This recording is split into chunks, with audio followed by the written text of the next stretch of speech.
The story kicks off in the main square of the Andalusian Empire, where heavily armed soldiers are standing guard in a tight perimeter. The mood is definitely not great because in the middle of all this, a very pretty princess is lying on a bed, but the situation is tight. Her wrists and ankles are tied down with heavy iron chains. King Honorius looks at her with a frown and turns to a guy in a cloak behind him, Grandmaster Men. The king mutters that the princess is ready to be sacrificed, but he's clearly nervous. He asks if they are actually sure the Black Dragon can be taken down in just one hit. Grandmaster Men gives a calm, confident smile, basically telling the king to relax. He says the foolish dragon is coming all this way just to snatch the princess, and it shouldn't be able to cause much trouble. Suddenly, the citizens outside the town start pointing at the sky and gasping. A dragon! It's a dragon! The Black Dragon, Waterloo, flies straight toward the bed where the princess is trapped. The soldiers in the square start shouting frantically that the dragon has arrived. With one easy swipe of its claw, the dragon scoops up the unconscious princess. Grandmaster Men points his staff and barks an order. Now attack! On his command, the soldiers let a huge wave of arrows fly. However, the dragon just flaps its powerful wings and zooms into the sky, dodging everything like it's nothing. From the ground, Grandmaster Man isn't giving up. He activates a magic circle beneath his feet, and a streak of bright violet energy shoots out. It hits the dragon right on its wing, but it doesn't seem to do much, leaving the Grandmaster looking a little less confident than before. The dragon barely felt the attack and kept flying toward the distant mountains. Eventually, he reached a dark cave and gently dropped the princess on the ground. Then, his own massive body collapsed right next to her, knocking him out cold. After some time, the dragon's red eyes slowly opened. He immediately started making angry, muffled growling sounds like he was cursing. If you could translate his dragon noises into human speech, he was basically saying, "Who the hell dumped water on my power strip? I was ranked number 1. Damn it." But instead of a cool hero voice, all that came out was a mess of weird dragon sounds. Ow, ow, ow, ow, do. The person now stuck in the body of the Black Dragon, Waterloo, suddenly froze. Wait, what was that sound? He wondered. He tried to scratch his chin in confusion, but he realized his chin was now a scaly snout. He looked down and saw claws. What are these? Whose claws are these? He tried to take a step, but being a giant lizard is harder than it looks. He tripped, launched into the air, and slammed face first into the cave floor with a loud crash. Ouch! He slowly lifted his head and saw his reflection in a puddle. A very stunned silence followed. A pair of teary dragon eyes stared back at him. Did I die in the real world and get reincarnated as a dragon? He actually started to cry. Why? Why do I have to be an evil dragon of all things? Suddenly, a sound nearby made him turn his head. He saw a pair of pale, thin feet tied up in iron cuffs. He looked up and realized it was the princess he had rescued earlier. He hesitated. Hey, are you okay? No response. He closed his eyes and thought hard. This doesn't look good. She looks seriously ill. Should I try CPR or something? But before he could try any dragon-style first aid, a bunch of system messages started flashing in front of his eyes. Ting! The system notifications started popping up like annoying ads on a phone. First, the War and Plunder system checked in. Then the Evolution Modification system said hello. And finally, the Evil Villain system joined the party. The dragon's eyes went wide. What the hell? Why are there so many? He started smirking to himself. Unless I'm the chosen one from the legends? The universe apparently heard him because a new message appeared. Ting! Too many systems detected. Starting fusion. A second later, ting! Fusion complete. New system activated. Supreme Evil Dragon War Plunder Evolution. Self-modifying God tier system. That is a mouthful, so the nickname Evil Dragon system was set. The dragon was so excited he started making weird noises again. Ow, ow, ooh. What he actually meant was, what does this thing even do? The system calmly told him he didn't need to speak out loud. It could read his thoughts directly. Then it laid out the rules. Get affection points from special female NPCs to unlock abilities. Spend points to modify his dragon body parts. Kill good guys or players to earn points. Get 50% of an enemy's points by defeating them. The dragon froze. Wait, players? NPCs? Is this the real world or a video game? The system hit him with a classic. Ting! Access denied. Level 2 low. But it did add one interesting bit. Ting! You have captured an SSS ranked female NPC. Starting the conquest sequence. Inside the dark cave, some very strange noises were echoing, the kind that would definitely cause a misunderstanding if anyone walked in. Our dragon friend was panting a little, his face flushed, giggling with delight. Was he doing something legendary? Nope. He had somehow found a gold-covered comic book and was sitting in the corner reading it like a lunatic. Suddenly, he snapped out of it. What am I doing? What time is it? I'm stuck as a dragon and I'm reading a stupid comic? Get a grip. Just then, he felt something soft brush against his tail. Turning to look, our dragon hero realized the princess had unconsciously wrapped herself around his tail. So cold, she murmured. A massive jet of blood spurted from the dragon's nose apparently. Even in lizard form, he's still a sucker for a pretty face. He mumbled to himself that an SSSS rank really hits different, and that he truly must be the chosen one. Curious, he opened her status panel. Name, Anna Hathaway. Age, 18. Elf years. Status, starving, freezing, and severely ill. Life expectancy, 2 days. Affection level, -80, she's basically terrified of him. The system warned him, affection too low. No points or abilities for you. The dragon's heart sank. Only 2 days to live? So an SSS rank is just a disposable asset? He actually burst into tears. Typical, there's no such thing as a free jackpot in this world. Suddenly, he felt another tug. The princess was hugging his tail even tighter now, mumbling about how warm it was. The dragon froze like a statue, looking back awkwardly. Crap, why does this feel so indecent? He gently pried his tail away and found an old animal pelt in the corner to cover her up. There, that should keep you warm. Ting! Affection increased by 10. He blinked in surprise. Just tucking her in gave him a boost. This might be easier than he thought. But then his giant stomach let out a thunderous growl. He looked up at the floating screen. Hey, system, let's make a deal. Give me some points in advance, and I'll pay you back with more affection later. The system's response was instant and cold. Of course not. Not willing to give up. The dragon clasped his massive claws together in a pitiful plea. Look at me. I can't even move properly. I'm barely holding it together. How am I supposed to find food or raise her affection like this? How about a newbie gift? The system finally chimed in with a tone that sounded suspiciously like it thought it was being generous. Ting! Valid point detected. Newbie gift granted. Temporary health recovery card. There was, of course, a massive catch. The card only lasted 30 minutes and worked by basically sucking the life force out of the host to give him a temporary boost. Once the timer hit 0, he turned into a giant, scaly puddle of exhaustion and passed out cold. Our dragon friend went stiff, his eyes wide with disbelief. Wait, what the hell? Isn't that just stealing my own life and giving it back to me as a reward? You looked over at Anna Hathaway, who was lying in the corner of the dark cave. She was trembling, covered in sweat, and clearly in no condition to help him find a snack. Realizing this was his only shot before he became too weak to even lift a claw, he made his choice. System. Activate the card. Ting! Temporary recovery card activated. Please try to treasure your life. Feeling a sudden surge of borrowed energy, he dashed out of the cave. He managed to pluck a few apples from a nearby tree, but he immediately frowned. Wait a minute, I'm a dragon now. Fruit is just the garnish. I need meat. He knew that if he hit that 30-minute crash without a full stomach, he might actually starve to death. He started rummaging through a nearby bush, and jackpot, he found a pile of animal carcasses. His dragon eyes lit up. Meat, finally. But the free lunch was interrupted. The wind suddenly shifted. Birds scattered in every direction, and his dragon horns twitched instinctively. A pack of silver moon wolves stepped into the clearing. These were level 25. They're a tier beasts. Our hero narrowed his eyes, knowing these wolves were famously territorial. No wonder they showed up, he muttered. This must be their pantry. Still, a part of him was confused. He was a literal dragon. Shouldn't his dragon aura be sending these pups running for the hills? Despite his logic, a wave of tension and nausea hit his chest. The lead wolf didn't wait for an introduction. It lunged straight at him. His dragon eyes flared with survival instinct. He tapped into the raw power swirling in his gut and opened his mouth wide. Instead of a roar, a massive, high-pressure gust of wind erupted from his jaws.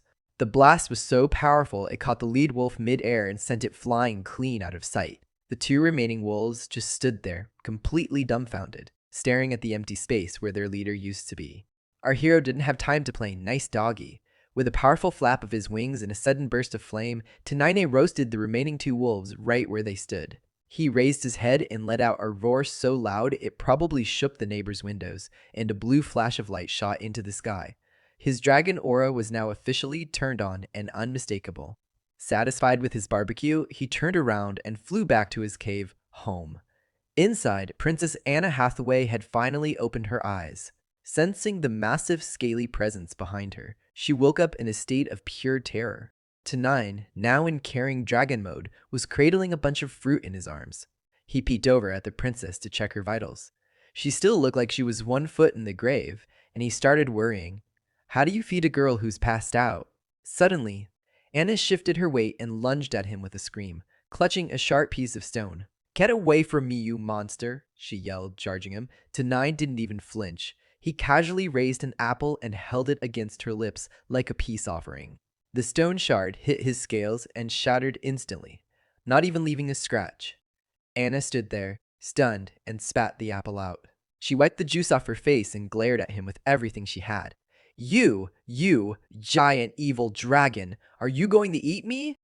Tanine's dragon face just looked blank. What? Where do you even get that idea? But to Anna, his giant lizard mug looked like a hungry beast ready to swallow her whole. Her stomach did a flip. She heard a low grower, and she immediately fainted again. Tenine was baffled. System, what's her problem now? The system replied dryly, high fever combined with extreme fright. Subject has checked out of reality again.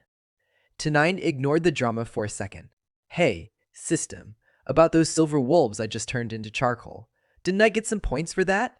The screen just kept flashing, high fever. Too frightened, passed out. He squinted at the interface, annoyed. I said the wolves. I definitely earned points for them, right? Finally, the system caught up. Affirmative. Host defeated 3 level 25 silver wolves. However, because they really hated you, the points are a bit lower. Congratulations. You've earned your first 30 system points. Dang, Tanina muttered. He started doing some quick math in his head. He had 30 points and a dying princess. He needed to find something to lower her fever, and he needed to find it fast. The system, feeling uncharacteristically helpful, popped up with a bargain. Ting! System recommends redeeming the medicinal herb Huangqin at a special discount of 10 points. Tinin dug through his human memories. Huangqin? Grandpa mentioned that once. It's great for fevers. Wait, the system has earth medicine too? Not wanting to waste another second of his life force, he hit the button. System, redeem the herb! A pinkish blue flower sprouted right out of the dirt in front of him. Tenine stared at the plant, his dragon face turning a bit red with embarrassment. How the hell am I supposed to give this to her? He didn't have a mortar and pestle, so he had to go the mama bird route. He shoved the flower into his mouth and chewed it into a sticky pulp. Then, with the grace of a giant scaly crane, he leaned forward and carefully transferred the crushed herbs to Anna's lips. Ting! Restoration buff active. Just as the medicine started working, Tenine's body began to sway. Crap, he muttered. The 30-minute power-up had finally run out. His eyelids felt like they weighed a ton, and his vision blurred. Too heavy. So tired. He collapsed into a deep, exhausted sleep right next to her. Meanwhile, inside her own head, Anna Hathaway was wandering through a burning desert in a hazy dream. So hot, so thirsty, she moaned. Suddenly, a massive shadow covered the sun. She looked up and saw the terrifying face of the black dragon flying toward her. She screamed and jolted awake, tears still in her eyes. She sat up, expecting to be eaten, but realized she was perfectly dry-sheltered safely beneath the dragon's massive, still wing while rain poured down outside the cave. She licked her lips and noticed a bitter, herbal taste. Then she saw the leftover green pulp on the sleeping dragon's mouth. Did this big dragon just save me? She whispered. Ting. Affection level +2. She spotted the pile of fresh fruit he had gathered, and a small smile touched her face. He went and found all this just for me? Ting. Affection level +2. Her smile deepened as she watched the scary monster snoring loudly beside her. What a gentle giant. Ting. Affection level +2.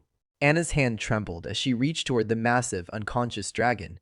She was still weak, but seeing the scary monster lying so still made her worry. Please wake up, big dragon, she whispered. Since he wasn't moving, she did her best to be brave. She sat beside his giant snout and gently stroked his scales with her small hands.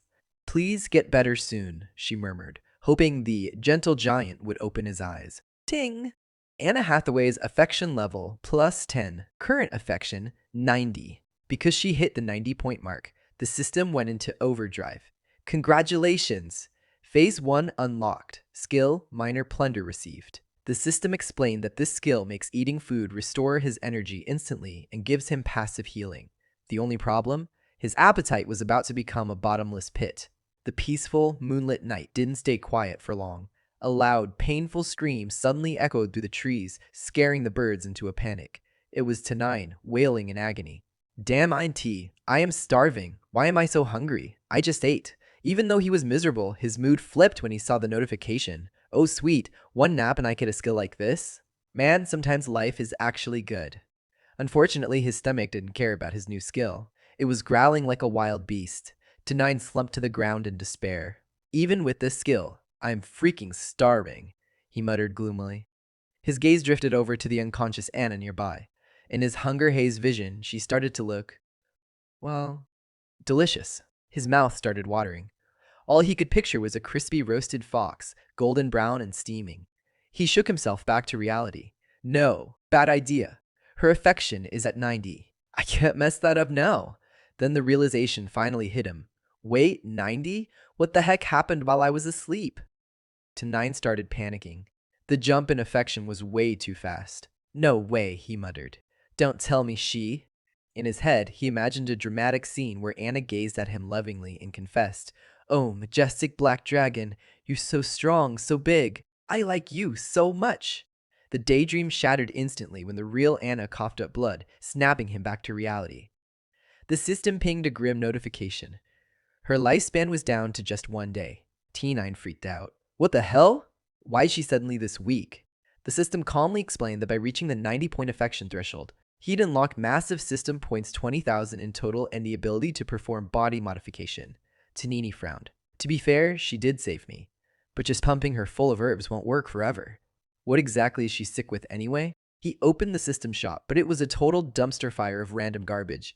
A biscuit cost 50 points, a stick was 60, and some skin ointment was 50. Then he saw it. A miniskirt for 10,000 points. What is this crap, he snapped. Who would buy a 10,000-point miniskirt? This shop is clearly made for a dragon's weird sense of humor, not a half-dead elf girl. Right then, another, cheaper miniskirt appeared for 100 points. He looked at the item, then at Anna Hathaway. His dragon cheeks actually turned red. Without another thought, he hit purchase. The skirt materialized and automatically dressed the unconscious girl. Even while sick, she looked, well, very shapely. Tanine immediately covered his eyes with his claws. Nope, not looking. Dragon parts are spiky, and this is getting weird. He tried to shake the image out of his head and focus on the real problem, finding a way to actually cure her before her 24 hours were up. The system started listing some upgrade options. Fang and Claw enhancements, 400 points. Cosmetic overhaul, 100 to 10,000 points. Tanine shook his giant head. No, focus. Let's find the medical stuff first. Finally, he saw it. Yes, this is it. System, I want to purchase Beginner Insight Medical Diagnosis. Confirmed. Host has spent 1,000 system points, starting ocular modification. Side effects include discomfort. Advice, please do not gouge out your own eyes. The moment the message vanished, Tanine's eyes turned a bright, angry red. He collapsed to the cave floor, rolling around in agony. It burns. It itches. It's killing me. Once the pain settled, a detailed high-tech report appeared over Anna's body. Subject, Anna Hathaway race, high elf, rare variant, status, critically ill symptoms, profuse sweating, sensitivity to cold, muscle fatigue, anemia, persistent cough. Notable condition, ulcer on the upper thigh. Tanine turned pale. Well, as pale as a black dragon can get. Holy crap, it's a miracle she's still alive. Suddenly, a deep, heavy sound from outside made him jump the sound of a dragon's breath. He sensed danger immediately and ducked into the shadows to watch. What he saw made his blood run cold. A group of black viper mercenaries was approaching. Most were bottom-of-the-barrel scum, levels 16 to 20, but they had muscle. Wells, a level 21 Grand Knight, and their leader, Serena, a level 18 Fire Mage. T9 didn't wait for them to find the cave. He began powering up, lightning crackling across his scales and his eyes glowing a terrifying blood red. Without warning, he shot into the sky like a rocket. We found it! The dragon is in the sky! The mercenaries yelled. Wells bellowed orders. Form up, surround it, prepare for battle. Strangely, only the mage, Serena, stayed calm. She squinted at the massive shape in the clouds and muttered, "Is that really the same stupid black dragon? Why does he feel so different from before?" Serena raised a hand, her face pale. "Wait, everyone, something is wrong here. This feels different." Wells, being the typical arrogant knight, just sneered at her. "Coward," he spat. "If you had just used the binding spell back in the capital square, we'd have this overgrown lizard stuffed and mounted by now. Ignore her." He pointed his sword toward the horizon where Tanine was circling. "The dragon is heading west, after it." Serena's eyes narrowed as she watched him fly. West? She thought. Why would a dragon fly away from the deep forest? Unless it's hiding its treasure and trying to lure us into a trap. She actually smiled, impressed by her own genius deduction. High above, Tanine looked down at the tiny people scurrying around like ants and scoffed. Bunch of trash. He didn't feel like playing tag. He dove straight into the middle of the mercenaries and started a literal cleanup crew. One by one, the soldiers started screaming as they were wiped out with terrifying efficiency. Seeing his paycheck, his men disappearing so fast, Wells leaped into the air with the heroic shout, "D! Monster!" He swung his sword with everything he had, landing a direct hit. The sword hit Tanine's scales with a pathetic clink. Not a scratch. Not even a scuff mark. Wells froze midair, his face going pale. No, not even a scratch? Tanine turned his head slowly, looking mockingly at the knight. "Oh, that itch on my back? Turns out it was just a flea." Wells turned bright red with pure rage, but he was completely powerless. How is this happening?" he stammered. Tanine didn't give him an interview. He just opened his mouth and spat a glob of nasty, slimy green goo directly at the knight's face. "Think about it in your next life, loser," he muttered. When the green slime cleared, Wells didn't have a head anymore. His body just slumped to the ground, leaving the rest of the mercenaries to realize they were way out of their league. Seeing their boss lose his head literally, the remaining mercenaries decided that pride was way too expensive. They dropped their weapons, grabbed their heads, and scattered like roaches when the lights come on. "The Grand Knight is dead! Run for your lives!" one screamed. T9 wasn't about to let his lunch walk away. He swung his massive tail in a wide arc, pinning a few of the fleeing soldiers to the dirt. "You think you're escaping," he said gleefully, though it just sounded like scary dragon huffs. "I need those system points." One lucky guy managed to scramble out of sight, and Tenine just sighed. "Whatever, I'll let that one go. I'm not a marathon runner." But then he paused. Something felt off. He did a quick head count and realized someone was missing. Wait, where's the mage? Panic spiked through him. He turned and flew back toward the cave at top speed. When he burst inside, he found her. Serena Ludi was actually tending to Anna Hathaway, using healing magic. But she wasn't being friendly. "Stay back, you evil dragon," Serena screamed. She didn't hesitate, chanting a high-level binding spell that slammed into Tynine, pinning his wings to his sides. She slumped over, panting heavily. So tired. Ironically, Tynine had used up all his dragon breath during his flashy entrance and couldn't blast his way out. "Damn it, what is this crap? I'm screwed," he muttered. Should have saved some juice for the boss fight. Serena watched him struggle in her magic net and actually started giggling. She looked like she was enjoying this way too much. T9 panicked, flailing around and letting out a sharp screech that sounded more like a frustrated bird than a legendary beast. "I've had a use-razy woman." With one final desperate burst of strength, he ripped the magic net into 1,000 fluttering shreds. He lunged forward and slammed Serena to the ground, pinning her under his sharp iron claws. His dragon face was twisted in fury. "Speak!" he roared. "Who sent you? Why won't you answer?" Then he paused. Right, I'm currently a giant lizard. All she hears is roar, growl, snort. He quickly pulled up the system. "How many points to upgrade my vocal cords so I can actually talk?" The system replied instantly. "Vocal cord transformation, 300 points. Current balance, 280 points. New feature, system loan service. Interest rate, 50%. Tenine froze. 50%? Are you robbing me or running a bank? That's not a loan, that's a crime." The system didn't even blink at his insults. "Tang, this system does not engage in unethical conduct," it stated mechanically.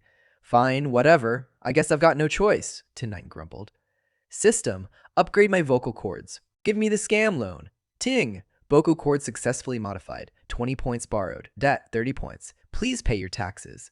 T9 cleared his throat, which now felt a lot more human, and roared at the pinned mage. Speak! Who sent you people? And what is your objective? Serena's eyes nearly popped out of her head. You can talk? I don't have much patience left, he growled, his new voice sounding deep and dangerous. Serena finally cracked and spilled the beans. We were just a mercenary group hired by King Honorius to hunt you down. The goal was to, strengthen the prince's body. T9 narrowed his eyes. Strengthen it how? Serena looked incredibly nervous. The prince? He has issues in the bedroom. To cure his performance problems, he needs to consume the heart of a dragon and the dragon's sacred essence. T9 absolutely exploded with rage. Not just my heart, but my essence, too. That old dog of a king. Meanwhile, at the royal palace, somewhere across the map, King Honorius let out a violent sneeze. He rubbed his nose and screamed at his soldiers. What do you mean you still haven't found that black dragon? What am I paying you for? I've been feeding you for nothing, a soldier stammered, shaking in his boots. Grandmaster Men says the dragon crossed the Morrigan Plains and entered the Silver Forest. Since it's just an adolescent, it probably can't go deeper into the Moonlight Mountains. But tracking it with magic is going to cost a lot of resources. The king growled. Cost what? The soldier gulped. Grandmaster meant he wants more money. Damn that greedy old man, the king roared. Can't he see my kingdom is the size of a nostril?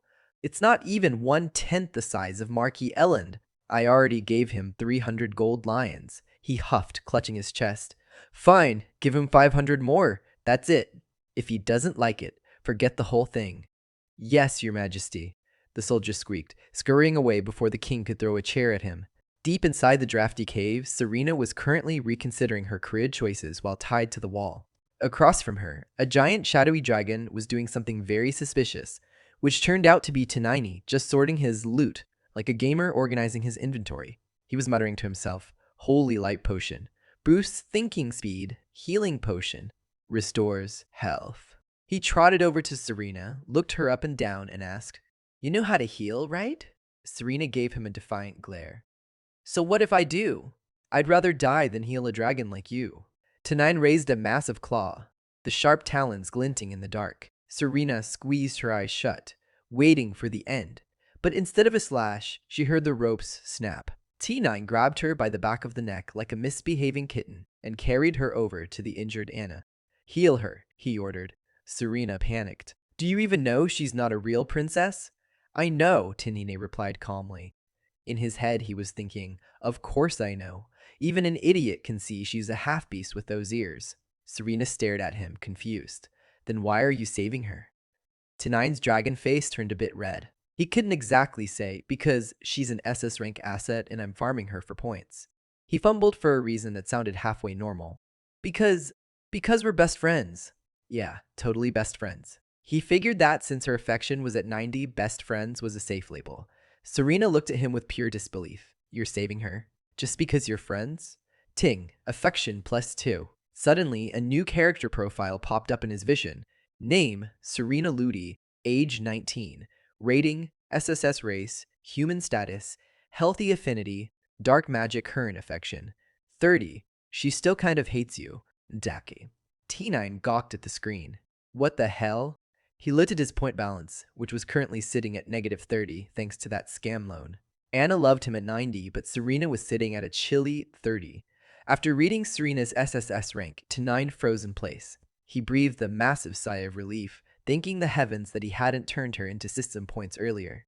You don't just throw away an SSS rank mage. Serena caught a bit of his mumbling and squinted at him. What was that? T9 waved a massive claw awkwardly. Ah, nothing. Forget it. He quickly changed the subject. How is Anna doing? Serena lifted a finger and shook her head like a doctor delivering bad news. Not great. Her injuries are serious, and one tiny healing potion isn't going to cut it. What do you need then? He asked, getting impatient. A clean, safe place, Serena listed off. Proper supplies, food, real medicine, and a skilled cleric. Tiny's dragon face crumpled in despair. A cleric. That was the fancy term for top-tier healing mages. He opened his jaws and let out a roar of pure frustration. If I knew a damn cleric, do you think I'd be stuck here talking to you? Serena crossed her arms coolly. Hey, I never claimed to be a professional healer. I'm a dark mage, remember?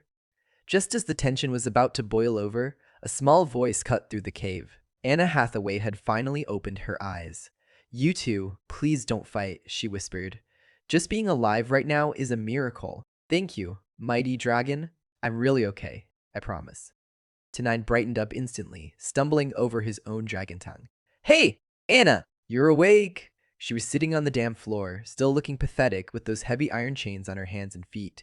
Suddenly, a system notification pinged. Alert. NPC emotional stability is compromised.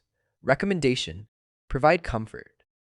Tenine's eyes glinted mischievously. If that's the case, his form expanded, scales, wings, and fangs all flexed as he fully committed to being a mighty black dragon. He lunged forward and Showpiece shoved Anna's upper half straight into his mouth. Hey! Serena screamed, horrified. She said she was fine. That doesn't mean you should eat her. Turns out, he wasn't having a snack. He was just using his teeth as bolt cutters. He bit through the chains and spat her out gently. What the hell are these shackles made of? He thought grimly. They weigh as much as she does. It was clear King Honorius hadn't held back when it came to the budget for capturing a dragon. Anna, now completely soaked in dragon spit, looked down at herself in shock. Amazingly, her wounds were closing up. Dragon saliva, the world's most gross high-tier healing agent. She looked up, totally confused. Great dragon, what are you planning to? Before she could finish, Tenine leaned down, clamped his jaws around the back of both girls' collars, and hoisted them into the air like two kittens. Put me down, you scaly freak! Serena yelled, dangling over the cave floor. But Tenine didn't listen. It was time to find a real shelter before his negative point balance caught up with him. Serena was still shrieking like a siren, but Tenine just gave a calm, muffled rumble through his teeth. This place isn't safe anymore. We need to move, and seriously, stop yelling it's bad for my ears. Anna, on the other hand, was blushing a deep shade of crimson. Being drenched from head to toe in dragon spit was, well, an experience. Why, yes, great dragon, she stammered. Ting! Affection plus 10. Current affection 100. Achievement unlocked. First NPC at max affection. Reward plus 10 system points. T9 did a mental dance. He was finally back to a balance of 20. Still in debt, but hey, progress. Sometime later, after flying long enough to find the halfway decent hideout, the trio finally sat down. Both girls were flushed, breathing heavily and whispering things like, "It's so warm, and it smells so good, I can't take it anymore." Before you get the wrong idea, they were just eating.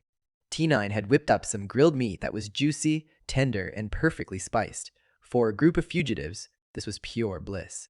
Life, T9 thought, chewing a giant rib. This is what it's all about.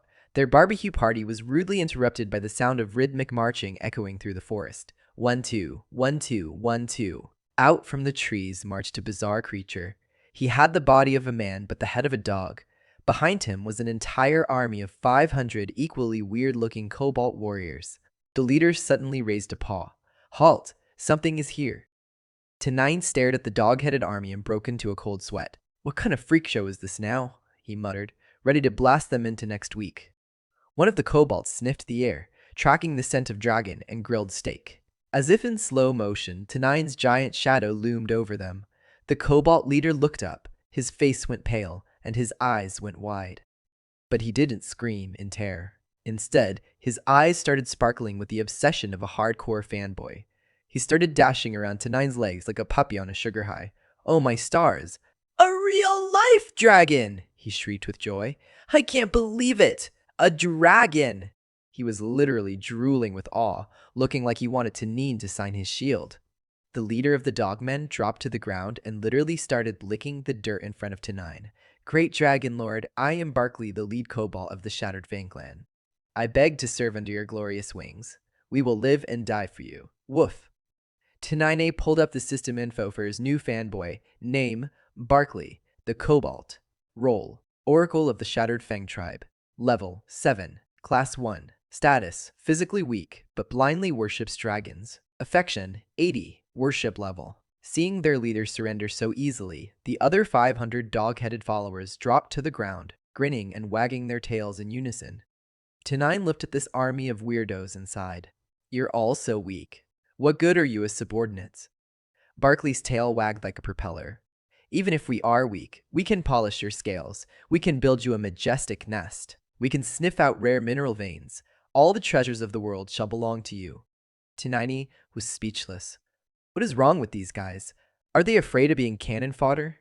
But after thinking it over, he realized he needed a crew. Fine, why not?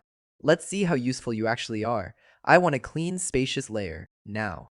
Can you handle that? Yes, S.I. Barkley barked with enough enthusiasm to wake the dead. He sprinted off on all fours, shouting, "This way, master!" Tanine, Anna, and Serena followed behind. It turned out the royal palace was actually the tribe's village, but it was surprisingly well equipped. There was fresh bread, roasted meat, and fruit all laid out. Two sturdy houses with smoke curling from the chimneys stood nearby. Barkley beamed with pride. "Master, this is the Shattered Fang Tribe Village, the birthplace of your mighty kingdom." Woof. System update, system points, 970. He's finally out of debt and rich. Affection, Anna, 100. Affection, Serena, 30. Because of the warm welcome, Tanini decided to officially accept their loyalty. He stood proudly before the tribe, his massive dragon form casting a shadow over the village. He raised his voice. "From this day forward, I, Tanine Waterlow, accept your allegiance. By the honor of dragons, I vow to protect you and grant you a peaceful life." The tribe erupted in joyful cheers, shouting "Osh" and "Ha" in unison. T9 then turned to Barkley, who was kneeling earnestly. He looked the dog man in the eye and asked, "Barkley, do you wish to become part of my family?" T9, now in the massive body of the dragon, Waterlow, nervously extended one claw toward Barkley. He smiled awkwardly to himself, thinking, "Man, this formal stuff is so embarrassing." He gently touched the center of Barkley's forehead, causing a trickle of fresh blood to appear. Suddenly, the blood droplet slowly solidified into a glowing red gem. Just then, some kobolds came rushing in from outside, all sporting fresh wounds on their heads. Surprised, Tanine asked, "Barkley, what happened to these guys? Isn't your tribe just these few?" Barkley dropped to his knees, baring his face as he sobbed. "Master, you have to take charge of us." He then recounted what had happened. Their tribe was attacked by a swarm of ettercaps and their spider minions. The monsters had taken over their territory and seized their mind. Barkley pointed at his injured tribe members standing nearby. "I led part of the tribe to escape here and start anew." Tenai's eyes widened in shock. "Ettercaps, the mine?" He grinned mysteriously and stroked his chin. "A mine means wealth. Wealth means I can buy healing potions to keep Anna alive. Plus, I get to sleep on a pile of gold." After some thought, he looked at Barkley and asked, "Barkley, where exactly was your tribe before? And how many ettercaps are we talking about?" Barkley quickly replied, "Master, 5 ettercaps are holding the silver ore. They're brutal." His face grew serious. "Especially, they love to suck marrow. Each ettercap has a kind of flute-like tentacle that controls the spiders. As for how many spiders they control, I don't know." T9 immediately queried the system. "Do you have a stat sheet on ettercaps?" The system responded, "Report, target not yet investigated. No information available. Recommend host purchase Monster Encyclopedia for detailed info and weaknesses." T9 stared as a blue book with a creepy, blinking yellow eye materialized on his system screen. Without a second thought, he hit confirm. Ting. Purchase successful. 900 system points deducted. T9's jaw dropped. Then he went absolutely berserk, literally biting at the holographic interface like a dog with rabies. 900? For a lousy book? You're a highwayman, a thief. "You're ripping me off, system." The system, as cold and unbothered as a tax collector, replied, "Please remain calm, host. Knowledge is power. PLTDs won't pay the bills. Give me my points back." T9 screamed. "Report no refunds on digital goods," came the robotic reply. T9 was devastated. Massive dragon tears actually started streaming down his snout as he moaned, "No, my precious points, gone like the wind." Anna Hathaway, looking concerned, tilted her head. "Great dragon, are you all right? You're making a very strange noise." Tanin sniffled, trying to regain his dignity. "It's nothing, just a very tough math problem I couldn't solve." Wiping his eyes, he sat down to actually read the expensive manual. The Ettersap entry was nightmare fuel. Appearance, muscular, walks upright like a creep. Stats, level 28, tier 3, magical beast. Features, double-layered eyes and poisonous fangs. Traits, control spiders. Afraid of fire. Defense. Their shells are like armor plating resistant to water and acid. T9 wipes sweat from his scaly brow. This is bad. My current dragon breath is acid-based, which won't even tickle their shells. If I go into melee, I'll just get swarmed by 1,000 spiders. He scrolled through the shop looking for an upgrade. He found the basic furnace, a modification for his poison glands that would convert his acid into toxic molten lava breath. Cost 1,000 points. There was also a breath reserve upgrade for faster recharges, also 1,000 points. He was broke. He needed a farm for points, and he needed it now. He turned to Barkley. Barkley, are there any human bandits or mercenary groups nearby? Maybe something called the Black Beast? Barkley looked startled but thought quickly. Master, there are 2 bandit gangs in the area. The biggest mercenary group nearby is called the Blood Wolf, but I've never heard of a Black Beast. Tanini didn't waste a single second. Good. Barkley, gather half the Cobalt Warriors. We're going on a little scouting trip to visit those bandits. Barkley's tail started wagging like a high-speed fan. Yes, master. Woof. In Tanina's head, the math was simple. Human trash plus bandits equals high system points. Since they usually stuck together in camps, it was basically an all-you-can-eat buffet for point farming. He turned back to the 2 SSS rank girls. Anna, Serena, stay here. It's safer for you to wait for me. Anna nodded, her eyes full of concern. Great Dragon, please come back soon. Serena, however, just crossed her arms and looked away with a classic humph of annoyance.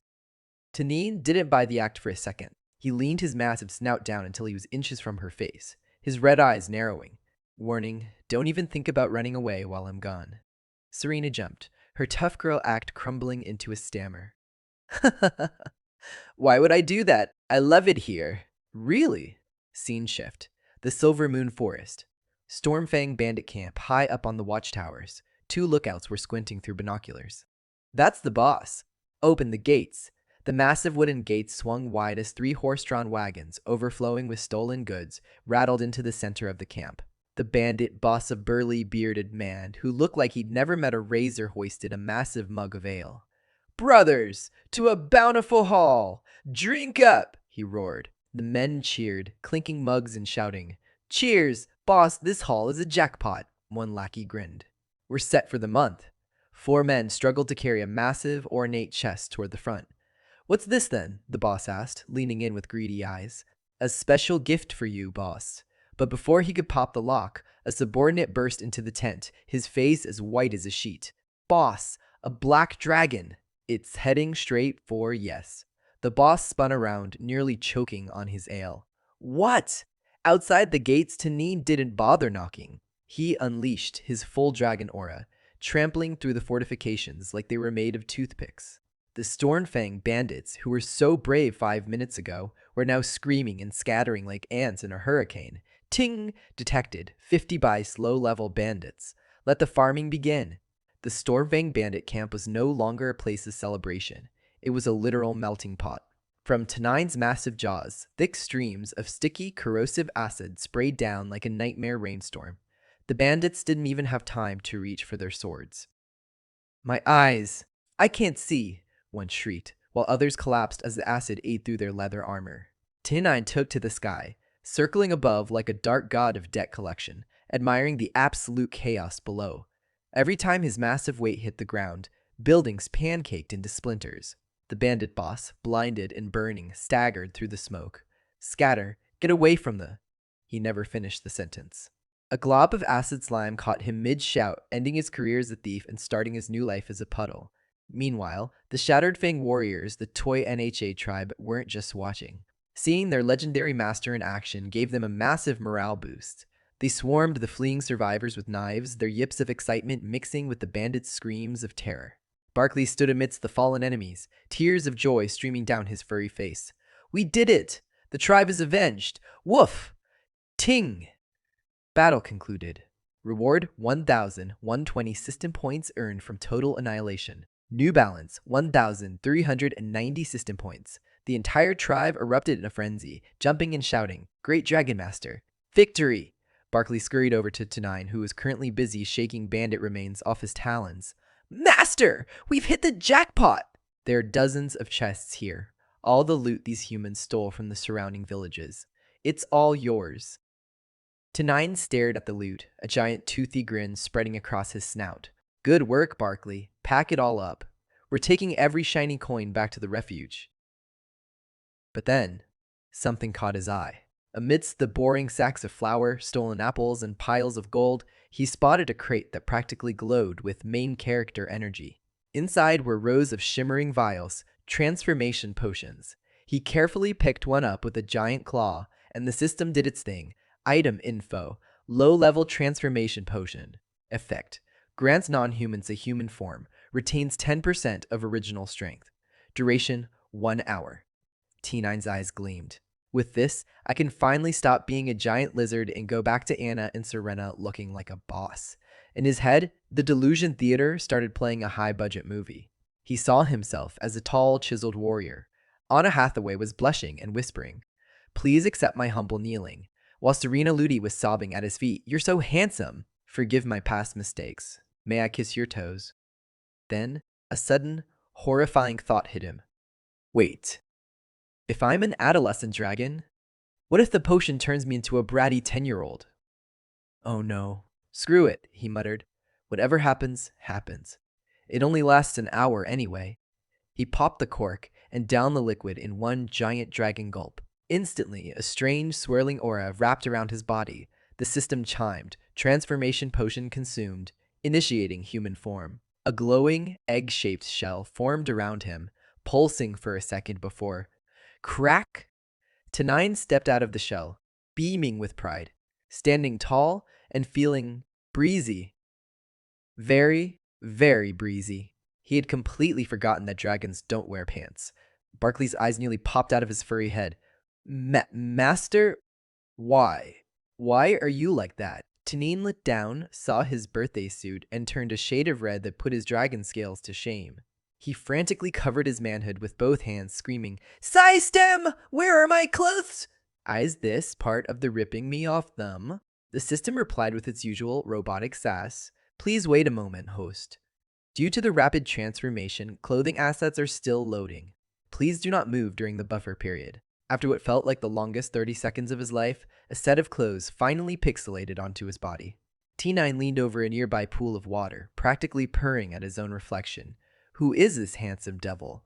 I'm almost as good looking as I was in my past life. And here I was worried about the adolescent dragon math. Turns out I'm a total stud. He flexed a bit, feeling much better about his 900-point book purchase. 1 hour is plenty of time to cause some trouble. After finishing his little self-love session, he turned to Barkley, who was currently vibrating with effort as he lugged a massive, overflowing chest. "Barkley, is everything packed up? Move those furry legs." Barkley, trembling under the weight, squeaked out, "Master, just herk. This last chest left, reporting for duty." Woof! Seeing that the loot was secured, Tenine felt the transformation aura fading. He let the eggshell envelop him again and popped back into his massive black dragon form. "I was right," he mused, feeling his heavy scales return. "Within that 1 hour window, I can toggle between being a hunk and a tank. Perfect. All right, let's head home." Back at the lair outside the cave, a mysterious sign written in ancient, jagged runes now hung, likely something the kobolds put up to warn off trespassers or to welcome the dragon god. Inside, Anna Hathaway was sitting on a pile of soft furs, surrounded by a few injured kobolds who were resting. Serena Ludi was pacing near the entrance, her eyes darting toward the forest. Now's the perfect chance, she thought, her heart hammering. The dragon is gone, the guards are distracted. I can run. But as she took her first stealthy step toward freedom, Anna looked up with a pure, puzzled expression.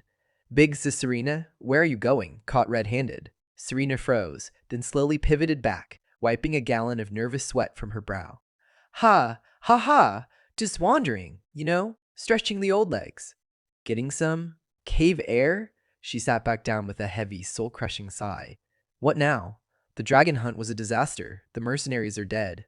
Wells is headless. If I go back now, I won't even be fit for a wizard's apprentice rank. I'm a failure."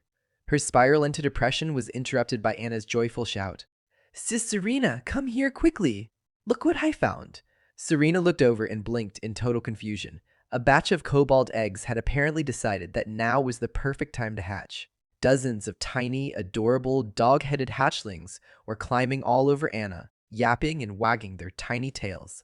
Anna was laughing, covered in a pile of puppy-were ears. Serena stared, her brain short-circuiting. I'm a high-level dark mage held captive by a legendary black dragon. So why does this feel like a petting zoo? Serena looked at the piles of yapping cobalt hatchlings and then back at Anna. Anna, aren't you, terrified? You were kidnapped by a legendary black dragon. Anna just shrugged calmly, a tiny cobalt pup nibbling on her finger. Big sis Serena, the great dragon is actually very gentle. Serena's heart skipped a beat. Gentle? We are talking about the same guy who deleted a knight's head with green goo, right? Before she could process that, a cobalt sentry shrieked from the entrance. The wear back! Serena jumped. How did they get back so fast? System update. Current points 1190. Anna affection 100. Serena affection 30. Outside the lair, Tanine was riding a high from his bandit stomping victory. He came charging toward the cave in his human form, shouting, I'm back, ladies. Did you miss me? To make sure he didn't run out of human time, he flicked back into his massive dragon form for a second to reset the transformation physics. But his victory lap was cut short. A moon-shaped staff came flying out of the shadows like a boomerang, smacking him right in the snout before he could even react. Oh, what is this madness? Teenine roared, snatching the staff out of the air and shaking it wildly. It's me, you idiots, it's Teenine. Then he froze. The smell of ozone and burnt silk hit his nostrils. The scene inside was a disaster. A wounded kobold was rolling on the ground, groaning in pain. The once cozy cave was now draped in thick, sticky gray webs that covered every branch and stone. It looked like a giant had tried to gift wrap the entire lair in spider silk. But what stopped Tenine's heart was Serena Ludi. She was slumped against a rock, her mage robes torn to shreds and her body covered in jagged cuts. She was trembling, hugging herself tightly to keep from collapsing. As Tenine rushed toward her in a panic, she looked up with hollow, exhausted eyes. Anna, she whispered, her voice cracking. The spider monsters. They took Anna. Tenine lunged forward, catching her in his massive claws before she hit the ground. Serena stared up at the dragon, her eyes filled with tears and a crushing sense of shame. I'm sorry, she stammered, her voice barely a breath. It's my fault. I'm useless. I couldn't protect her. In her mind, she felt like a total failure. She'd failed the mercenaries, she'd failed her mission, and now she'd failed the one person who called her Big Sis. She expected the dragon to roar, to breathe fire, to eat her for being incompetent. But instead, she felt something warm. Tenine reached out a claw, the same one that had crushed bandits an hour ago, and incredibly softly he stroked her head. It's okay, he rumbled, his voice surprisingly deep and kind. You've done well just to survive. I'm the one who failed. I shouldn't have left you all alone. The system chimed in with a notification that actually made Tenine pause. Ting! Serena Ludi's affection +5. Current affection 20. Congratulations, host. You have successfully bonded with the NPC and reached Phase 1. Tier 1 of the Benevolent ability unlocked. Reward 2,000 system points. T9 didn't have time to celebrate his newfound charm. He had a rescue mission to run. System no more games. Exchange everything for the basic furnace upgrade and the basic dragon breath reserve. The system's voice turned uncharacteristically grave. Exchange successful. 2,000 system points deducted. Warning. This biological modification is extremely invasive and painful. Please, try not to scream too loud. Before the system even finished its warning, Tenine's throat felt like he'd swallowed a bucket of literal suns. Blood spurted from his mouth like a broken fire hydrant, painting the cave floor red. Serena Ludi let out a horrified gasp, her hands flying to her mouth. You're bleeding. Your throat, what is happening to you? Tenine coughed, a small plume of black smoke escaping his lips. He wiped the blood away with a heavy claw, his eyes glowing with a terrifying new intensity. Still, holding up, fine, he rasped, his voice now sounding like grinding tectonic plates. He turned to his lead scout. Barkley, lead me to the Ettercap lair. They dared to touch my SSS rank asset. I'm going to send those bugs straight to the afterlife. The tribe moved with a grim purpose. Barkley guided them deep into the Silvermoon forest until the air turned thick and smelled of rotting silk. They reached a massive clearing where the trees were choked with gray webbing. Master, Barkley whispered, this is where they raise their brood. The Minar home is just ahead. Tenine didn't do stealth anymore. Good, increase speed. We're storming the front gates. I don't have time to pick them off one by one. Yes, master! Barkley barked, Rallying the remaining warriors, T9 spread his massive wings, intending to rain hell from above, but he had underestimated the home field advantage. A massive, reinforced spider web thick as ship's cable shot out from the canopy, wrapping around his wings and slamming him to the forest floor. Before he could shake it off, dozens of giant spiders dropped from the trees, firing web shots at his head to bind his jaws. "You think this thread can hold me?"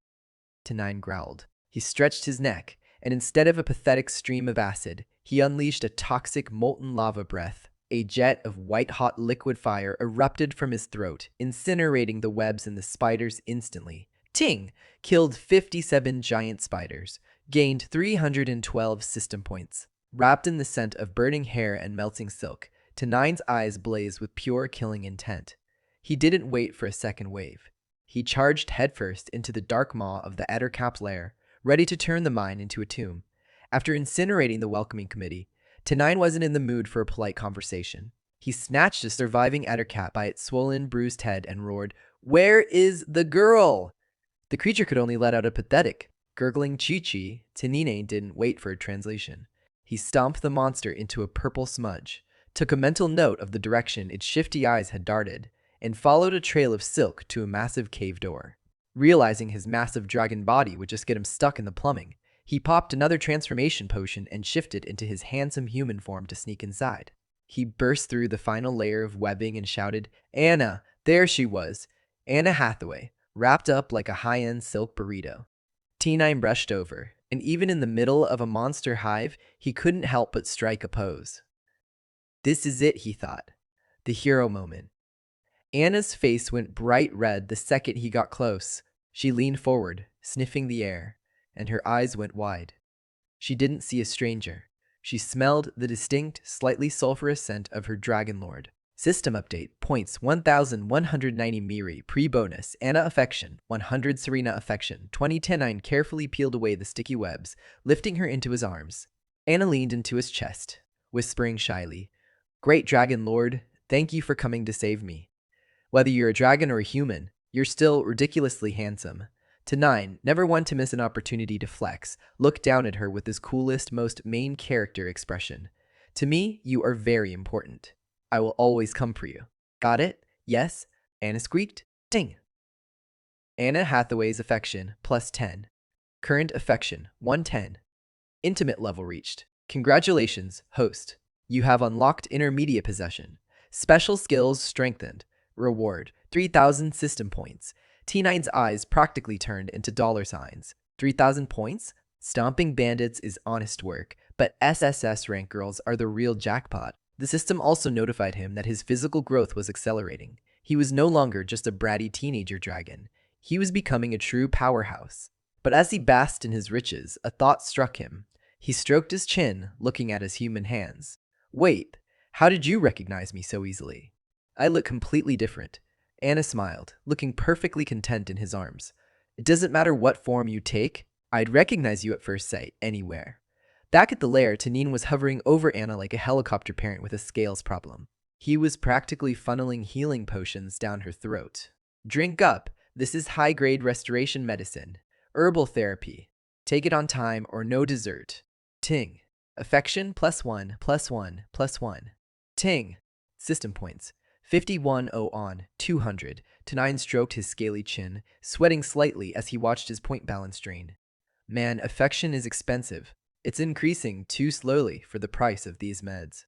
He didn't even notice Serena Ludi stomping over, her face red with fury. "Hey, this is concentrated medicine, not soda. You can't just let her chug it, all willy-nilly, you oversized lizard." The word soda hit T9's brain like a lightning bolt. Sweet stuff. If the medicine tastes like swamp water, maybe some candy from the bandit loot would make the affection farming easier. Without a word of explanation, he dashed over to the mountain of stolen bandit crates, tossing sacks of flour and gold coins aside like trash. No candy, no chocolate. But then he spotted it, a chest that looked more premium than the rest. "Jackpot," he muttered, prying it open. His jaw didn't just drop, it practically hit the cave floor. Inside wasn't a magic sword or a pile of gems. It was a stunningly hot girl, tied up like a holiday roast with a rag stuffed in her mouth. She looked up at him with tear-filled, terrified eyes. The system screen flickered to life. Name, Evelyn. Age, 17. Rank A. Level 22. Talent. Water element magic status. Fearful. Panicked. Oxygen deprived affection. 50. She thinks you're the one who kidnapped her? What the hell is this? Tanini blurted out, completely baffled. Serena saw his stunned expression, took one look into the chest, and delivered a thunderous slap right to his dragon-scaled shoulder. "You pervy dragon!" she shrieked. "You filthy, scaly pervert! Is this why you were so eager to scout the bandits?" Anna, hearing the commotion, wandered over while wiping her mouth from the last potion. "Great Dragon Lord? Sister Serena? What's going on?" Serena instantly teleported in front of her, covering Anna's eyes with her hands. "Don't look, Anna. Kids shouldn't see the dark, twisted hobbies of this degenerate." Of course, the don't look rule only lasted about 3 seconds. Soon, both Serena and Anna were peeking into the chest with horrified, curious faces. Tanine rubbed his sore face, his wings drooping in protest. "Hey, I literally just found her. It's not like I ordered a subscription box for humans." The girls didn't buy it for a second. They backed away, looking at him as if he were the shadiest dragon in the history of the Silver Moon Forest. Tanine looked like he'd just been hit by a truck of pure confusion. "What's with these judgmental looks? Ask her yourself if you don't believe me." He reached out and snatched the gag from the girl's mouth, but instead of a "thank you," Evelyn let out a lung-shattering shriek. "You damn pervert! Let me go." Serena didn't hesitate for a second, rushing over to wrap the girl in a large blanket while shooting Tanine a look that could wither a cactus. "All right, calm down now. The big creep can't hurt you." Even Anna was staring at Tanine with squinted, suspicious eyes, causing her affection to drop by 1 point after another. Feeling falsely accused and utterly heartbroken, Tanine turned to his loyal subordinate with tears welling in his dragon eyes. "Poor me. What did you tell them, Barkley?" The dogman stood at attention, tail tucked. "Master, you ordered me to load everything onto the cart without exception. I was just being thorough." "Woof!" Suddenly, Tanine remembered seeing Barkley struggling to lift the heavy chest back at the camp. He'd had no idea human was the loot inside, but before he could clear his name, a mighty invisible will swept across the world, making the very air vibrate. A blood-red system notice flashed before his eyes, making him jump. "Gomble budgeons. All psalms are being digits. Or psalms are being digits. Chosen owns will arrive in starter villages. Count dawn, 3 days." Tanine stared in shock as glowing HP bars suddenly appeared above Serena and Anna's heads. "Anna! Serena! Did you two see that?" Serena barely glanced over, her voice dripping with sarcasm. "Yeah, I saw a filthy, pervy dragon." It was written in very clear letters. Tanine jumped up in a panic, waving his claws. "I wasn't talking about that." He furrowed his brows, his mind racing through the implications. System, what is the gamble? Who are the chosen? Am I in a real world or stuck inside some twisted survival game? With 4,452 points in his pocket and a literal starter village forming nearby, the peaceful life of a lazy dragon was officially over. No matter how much Anna smiled and claimed she'd recognize him in any form, Tanai knew that in 3 days, the real monsters, the players, were coming. At that moment, the system chimed in. Ding! Privilege unlocked. Host, your current world is reality. However, due to the influence of specific materials, it has become semi-game like a gamble tied to the very fate of this world. If the host fails to eliminate all players, the consequences will be unimaginable. Tanine's expression flickered between horror and utter surprise. Eliminate players? What kind of sick joke is this? Players are supposed to be people who just sit around and play a game, right? I've never heard of any country developing a reality-based game, but now this entire world has been gamified. The system continued. Ding! Players originate from Cerulean Star, a world with highly advanced gaming technology, somewhat similar to the home world of the Dragon Lord's mother. Tanini fell into a deep, calculating thought. A parallel star system, so no psychological pressure there. It's not even my homeland. Still, is eliminating them really the answer? I mean, they can respawn, right? The system provided the mechanics. Ding. Players can respawn, but each respawn time doubles. First death, 5 seconds. Second death, 10 seconds. Third death, 20 seconds. And so on until the deadline ends. Tignani did some quick mental math, his eyes widening as the numbers climbed. Wait, if a player dies just 23 times, they'd have to wait over a year to respawn. He quickly regained his composure, a dark smirk spreading across his dragon snout. Even if they keep coming back after a year, the next death will take 2 years to revive. Meanwhile, I'll just keep growing stronger. As long as I don't die, the players will only get weaker over time. This isn't too hard. After all, I'm a dragon, even if I haven't reached my full potential yet. Curious, Tanina asked the system one more vital question. What about the NPCs in this world? Can they respond to? The system's answer immediately dashed his hopes. Sorry. According to the rules, NPCs cannot respawn. Tanine gaped, completely shocked by the cruelty of the mechanic. What kind of unfair, broken rule is that? Players get infinite revivals, but the people of this world have to pay with their lives in every single fight? This isn't a game at all. He looked at Anna and Serena, his heart sinking. It's an invasion. A system screen materializes in the air, displaying a massive, perfectly balanced scale. On one side sits a silhouette of a dragon. On the other, a small army of human warriors. While the strength appeared equal on paper, the nature of the power was fundamentally different, and the stakes were absolute. The losing side wasn't just losing a game, they were slated for total extinction. Tanine's blood boiled. He clenched his fist and punched a nearby tree trunk with enough force to crack the wood. Wipe out on what grounds? You turn this entire world into a playground and don't even ask the people living here if they agree? You're playing with their lives like they're cheap toys. As his anger peaked, a surge of raw power erupted from his heart. With a blinding flash, the human skin peeled away as his massive dark scales reclaimed his frame. He was a dragon once more. Anna looked up, her eyes wide with worry. Great Dragon Lord, you've reverted to your old form so suddenly. Tanine's voice came out as a low, rumbling growl of disbelief. The medicine wore off already? I didn't even get to use the hour properly. 6 bottles, wasted. Just like that. Hoo hoo hoo! Anna reached out, patting his massive leg to comfort him. Please don't be mad. We asked around and found out the truth. It was those bandits who kidnapped that girl, not you. It wasn't your fault. Tanine groaned, his head sinking low.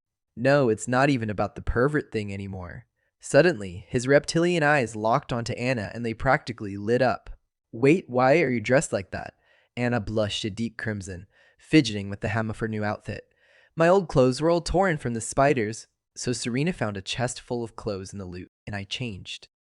Tanine's head snapped towards Serena, who was busy chatting with the newly rescued Evelyn. Serena! Why didn't I know you had such a weird hobby before? Both girls were now sporting tight, revealing animal print outfits that left very little to the imagination. Serena didn't even flinch, glancing back with a shrug. It's for camouflage, obviously. You know, forest stuff. Tanina turned his gaze toward Evelyn, the water mage. He squinted, his internal system calculator running the numbers. She's only an A rank. She can't even reach S. Maybe I should just grind her into system points right now and be done with it. He watched her for a moment, her big, teary eyes, and the way she huddled in the animal print. He let out a long, smoky sigh. Never mind. She's probably not worth many points anyway. Might as well keep her around as a pet. Tanine didn't hesitate to swipe his digital card, buying a set of outrageously priced, shimmering dresses from the system shop. While they were a bit over the top for a damp cave, the 3 girls were absolutely thrilled, spinning around in their new silk finery like they weren't in the middle of a monster den. But as they laughed, Tanine turned away, his eyes darkening with a heavy realization. Maybe I'm the only one in this world who actually understands what's happening, he thought. If fate gave me the ability to see the world as a game, it's not a gift, it's a survival kit to use against the coming players. He stood up from his stone perch, his massive dragon frame casting a long, intimidating shadow.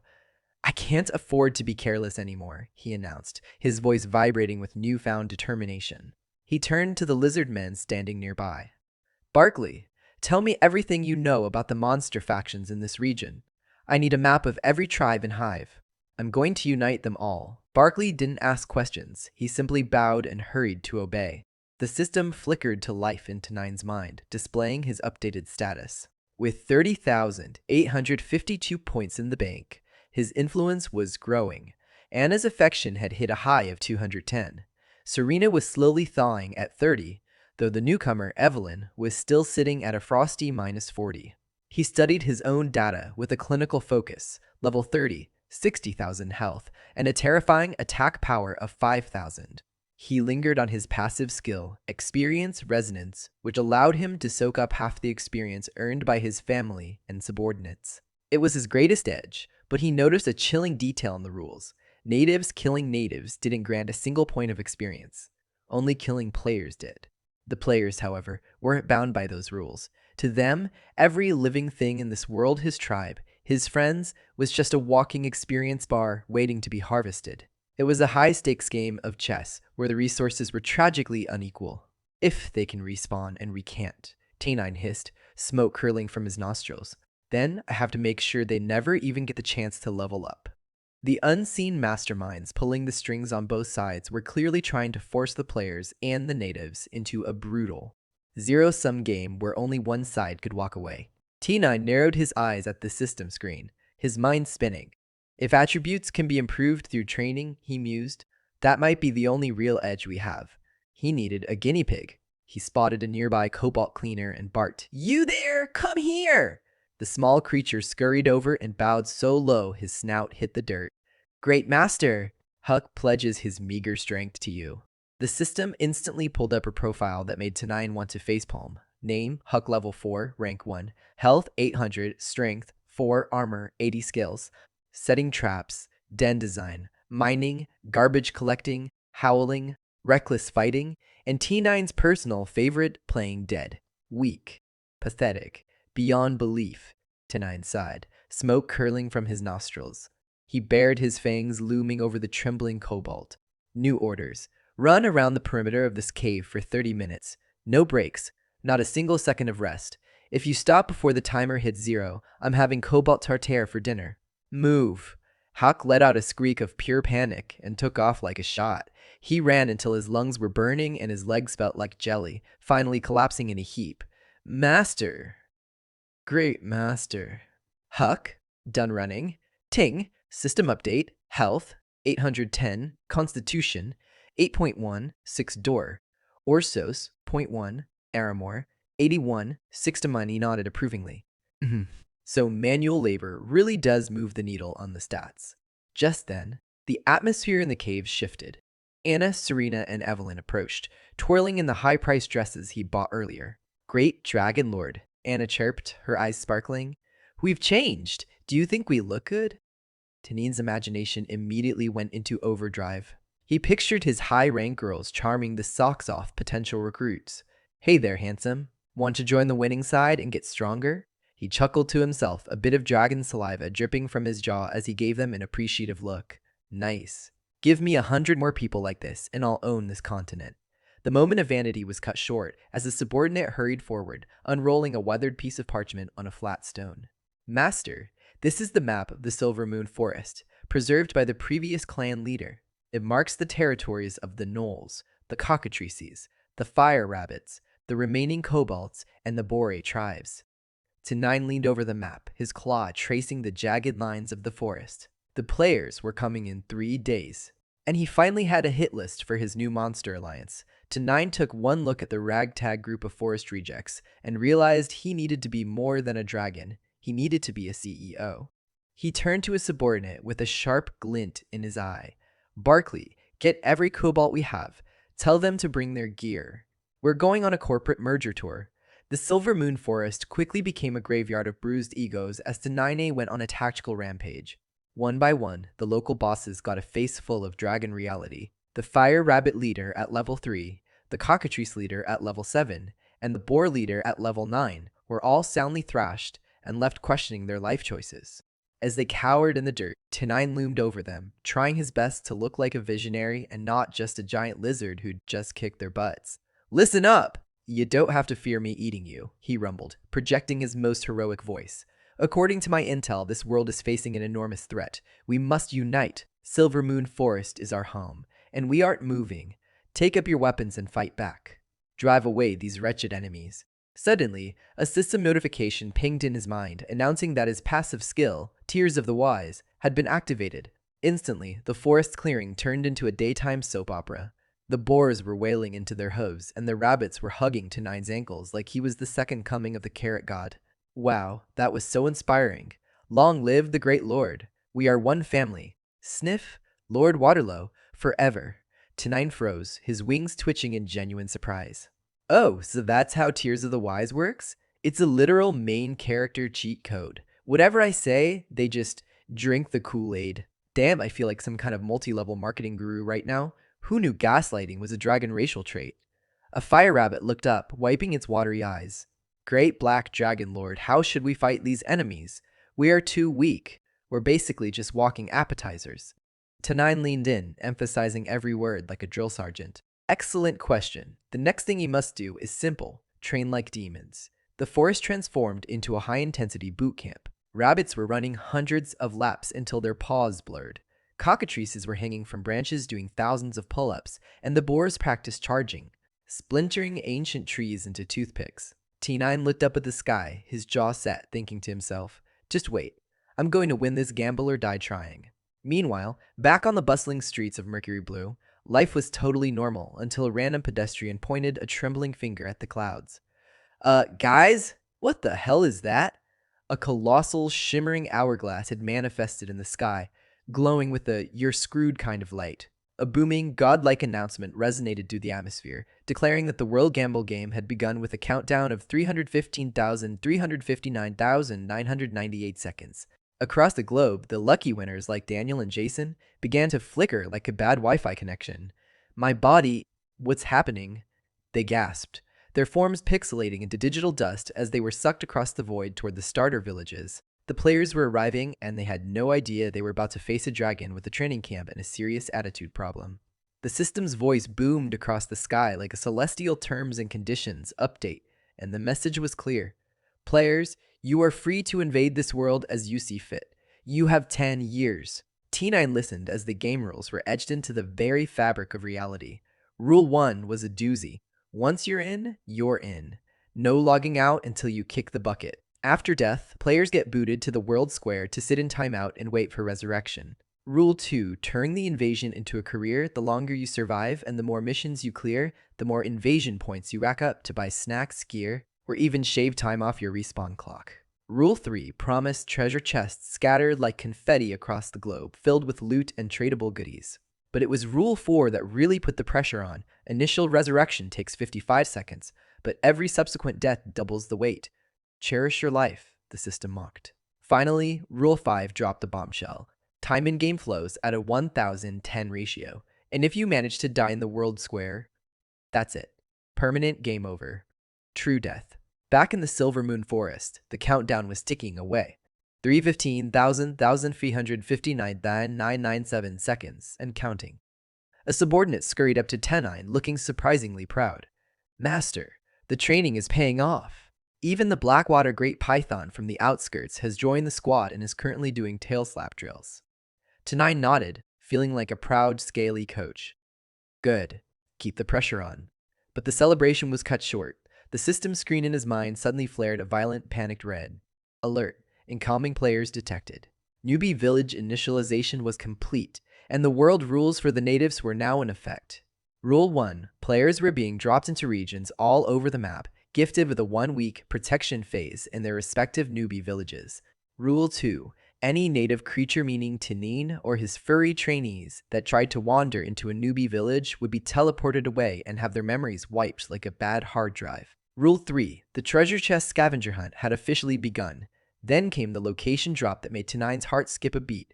Newbie Village Number 1, Sakura Bloom. Established on the Morgan Plains, right on the doorstep of the Silver Moon Forest.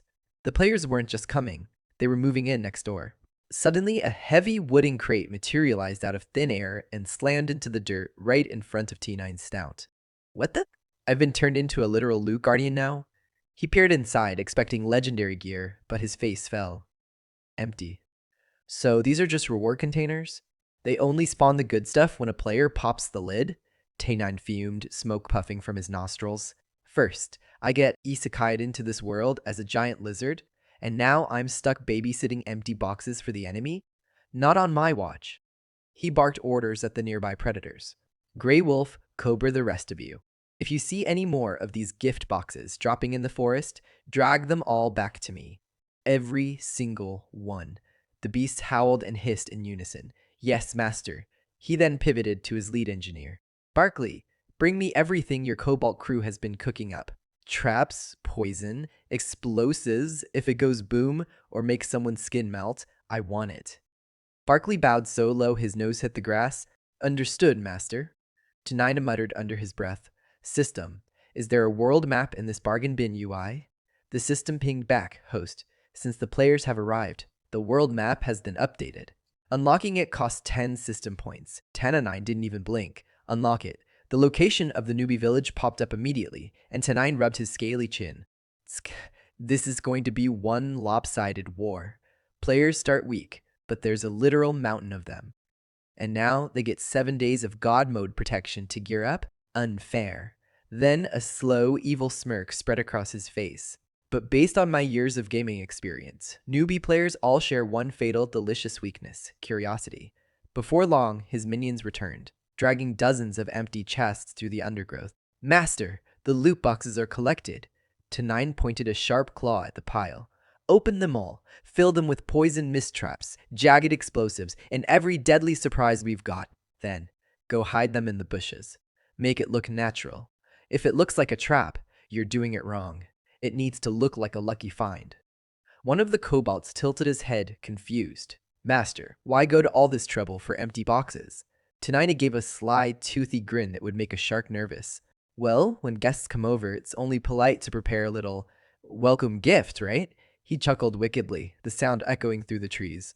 You want me to guard loot? Fine. I'll give them exactly what they're looking for. The system screen flickered again. Current system points: 3,820 Sesson times 3 Ned. Serena, 30. Evelyn, 40. Tenine suddenly paused mid-cackle, his eyes wide. Wait, why does my laugh sound exactly like a Disney villain's?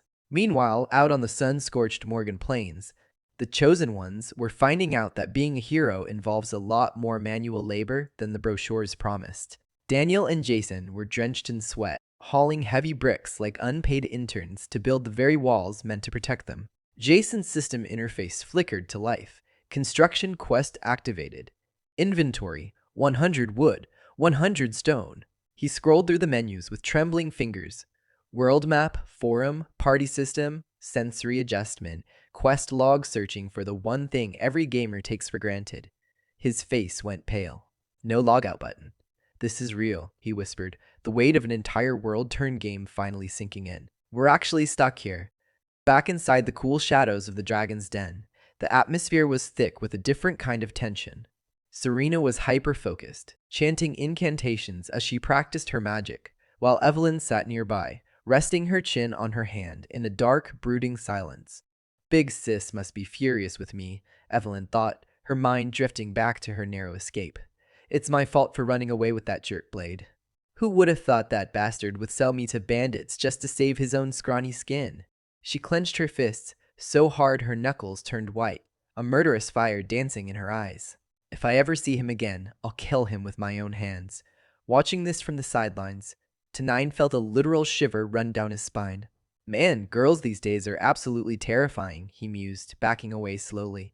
That glare alone could probably drop a level 50 boss. Seeking a safer vibe, he scurried over to Anna and handed her a cup of freshly brewed herbal tonic.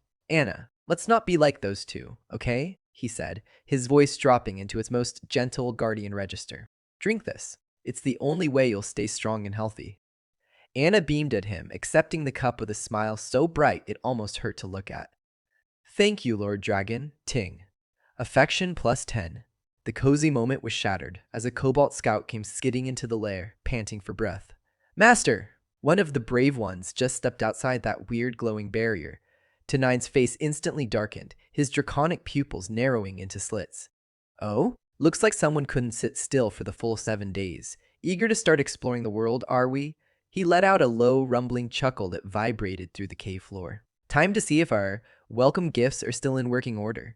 On the edge of the Morgan Plains, a group of players was practically vibrating with overconfidence. Man, I can't believe leveling up is this easy, one cocky guy bragged, flexing his muscles. Just hauling bricks to build a house got me to level 5, his buddy chimed in, tossing a basic sword from hand to hand. Yeah, the newbie village is boring as hell. If we head into the forest, we're bound to find some real treasure, or at least some easy mobs to grind for XP. One guy in the back, clearly the voice of reason, nobody asked for, hesitated. Guys, leaving the protection zone this early is dangerous. Maybe we should head back? The others turned on him with the kind of glare is usually reserved for people who spoil movie endings. Listen, we were generous enough to let you tag along. You don't want to go? Stay behind. Sit in the dirt for 7 days and see how well you survive alone. Just don't expect us to carry you later. Another sneered, yeah, stick with us and we eat steak. Leave us and you're eating soup. Got it. The nervous player crumbled instantly. All right, fine. Then he spotted something glinting in the tall grass. Hey, I think there's a chest here, guys. Their eyes turned into literal dollar signs. Treasure chest. Jackpot. They scrambled over, fighting to be the first to pop the lids. But instead of epic loot, it was a literal clown car of nightmares. Giant snakes lunged at their throats. Primitive explosives detonated in their faces, and swarms of venomous bees turned the clearing into a high-pitched death trap. What the hell is in these things? One guy screamed, swinging his sword wildly at a bee the size of a pigeon. He looked around in a panic. Where'd those two run off to? The timid player was currently curled in a fetal position behind a bush, shivering like a leaf. Guys, where'd you go? Mommy? Then, out of the shadows, Tanin made his grand entrance. He didn't even have to breathe fire. He just stepped into the light, his massive black scales gleaming and his aura heavy enough to crush the grass. One of the players took one look at the legendary tear dragon looming over him, gave a tiny squeak, and literally died of a heart attack on the spot. Ting! System notification. Player killed. 'Cause terror. Reward plus 10 system points. Tenine blinked, genuinely unimpressed. Wait, he died just from the scare? That is pathetic. These are the heroes invading my world.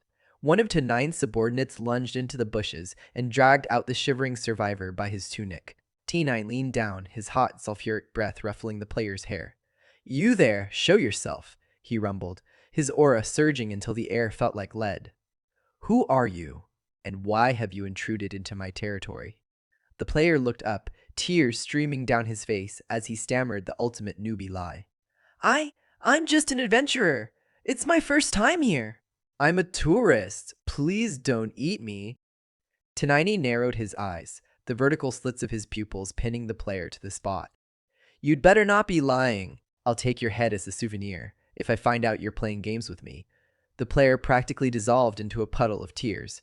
I swear, I was just passing through. I didn't mean to cause any trouble. I'm just a level 1 nobody. Tenine let out a long, smoky huff, waving a massive claw dismissively. Is that so? Well then, I'm sure you won't be doing anything foolish, like using a speed potion or a burrow spell to run away while my back is turned. Right? The warning was like a light bulb going off in the player's panicked brain. Speed potion? Oh right, the cash shop. He frantically opened his menu, dropped 200 of his hard-earned invasion points on a glowing blue vial, and chugged it so fast he nearly choked. A second later, he was a blur of dust trailing across the plains. A cobalt subordinate rushed over, pointing frantically. Master, the pink skin is escaping. Should we hunt him down? Tanin just smirked, watching the dust cloud fade into the distance. Relax, I knew he would. Let the little rat run back to his hole. Those 7 safe days are more than enough time for those players to build their own prison. I want them to feel nice and cozy before the walls close in. He chuckled darkly, the sound vibrating deep in his chest.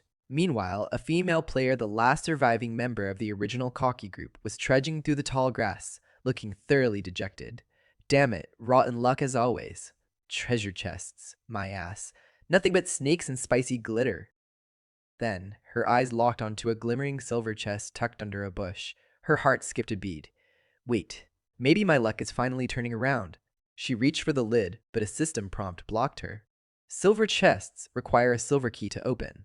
Purchase one now, for 1,000 invasion points. She winced, her wallet screaming in agony. 1,000 points for a key? This game is a total rip-off. Normally, you just kill the mini-boss, and the key drops automatically. She scanned the area and spotted the Guardian, a fire rabbit leader. Level 3. A predatory grin spread across her face. Huh, a rabbit? Only level 3? This is going to be easier than stealing candy from a baby.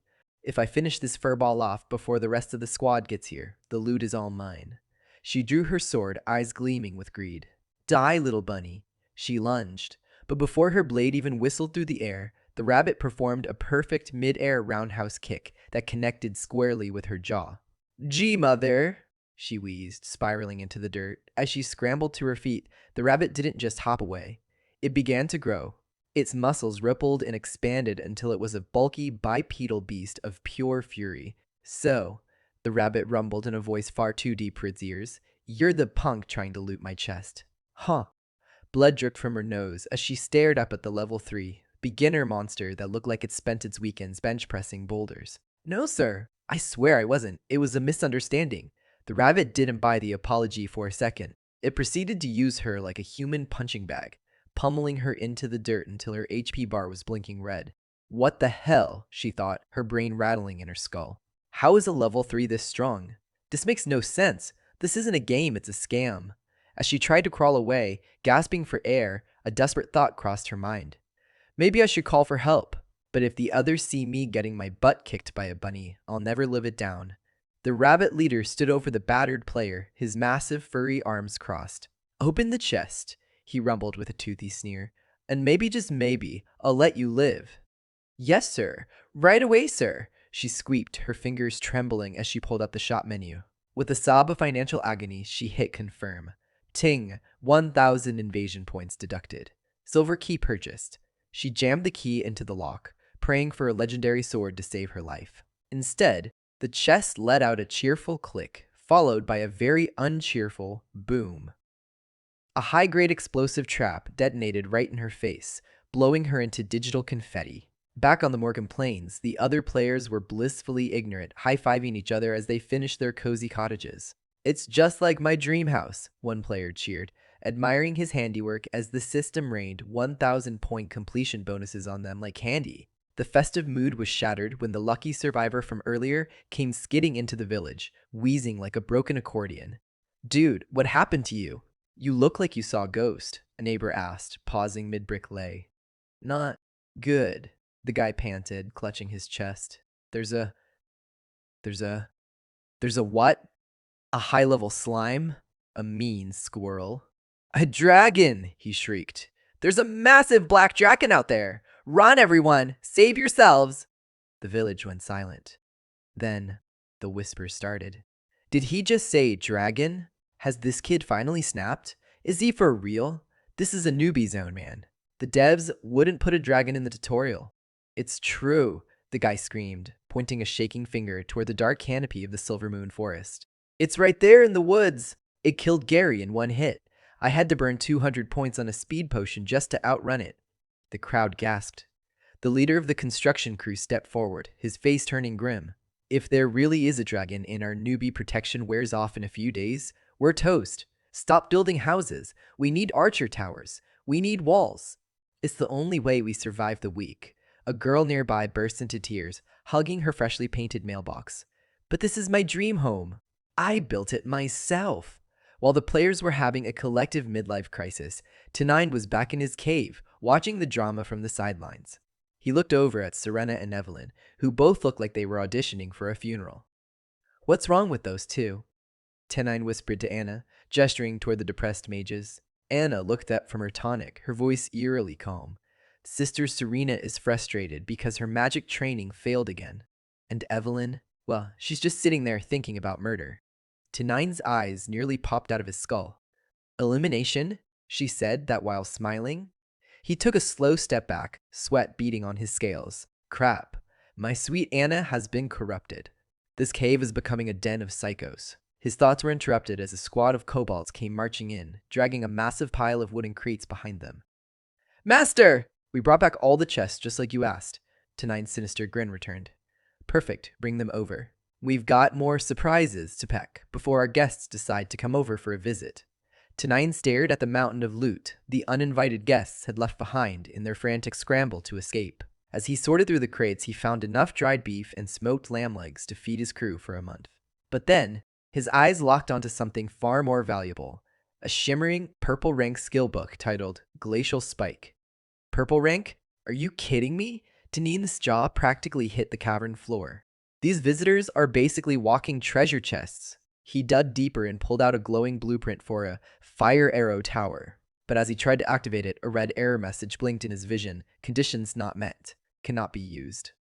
Tenine scratched his scaly chin, falling into deep thought. Is this restricted to the newcomers?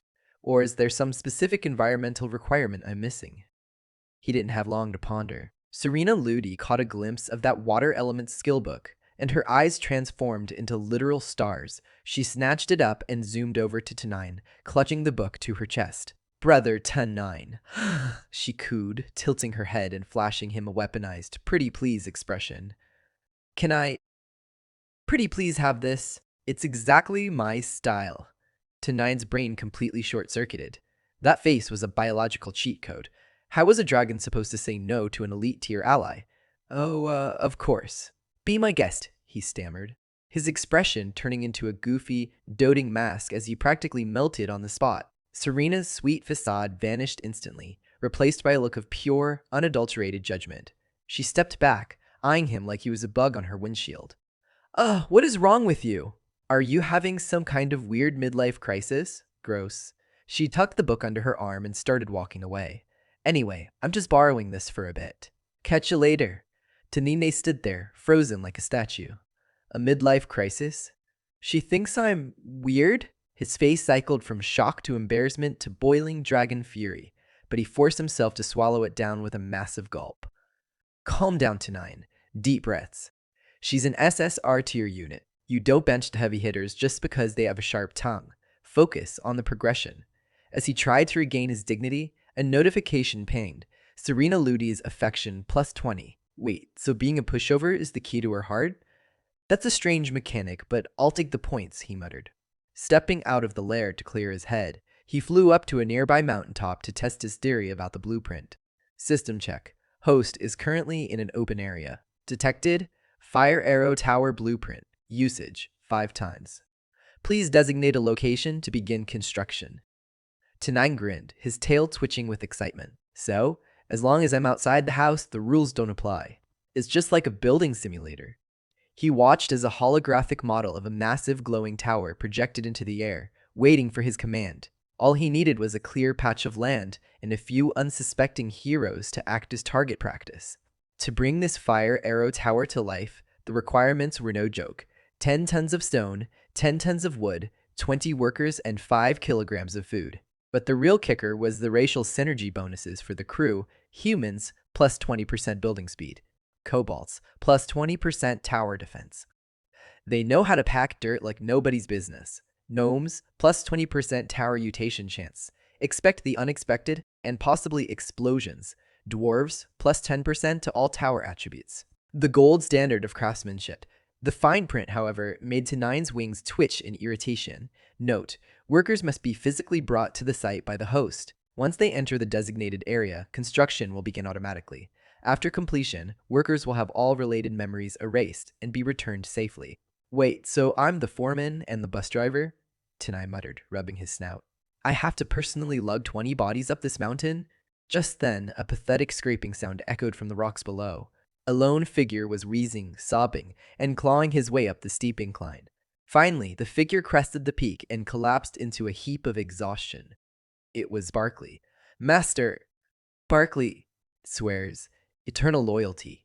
He gasped, his tongue lolling out. I made it. Woof. Tenine looked down at his most loyal and currently most dehydrated subordinate and immediately went into quest giver mode. Barkley, great timing. Go back down the mountain, round up 20 of the beefiest kobolds you can find, and bring them up here to build this fire arrow tower. Barkley stiffened, attempting a shaky salute. Yes, master. But before the word master even left his lips, his eyes rolled back, and he face-planted directly into the dirt.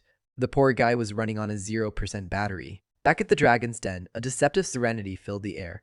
Serena and Evelyn were both out cold, though their dreams were clearly on opposite ends of the spectrum. Serena had a smug little grin on her face, mumbling something about being the greatest mage in history, while Evelyn was currently grinding her teeth and whispering threats to a pig that likely shared a name with her traitorous ex-boyfriend. But then, a much quieter, more heartbreaking sound caught Tenine's ear.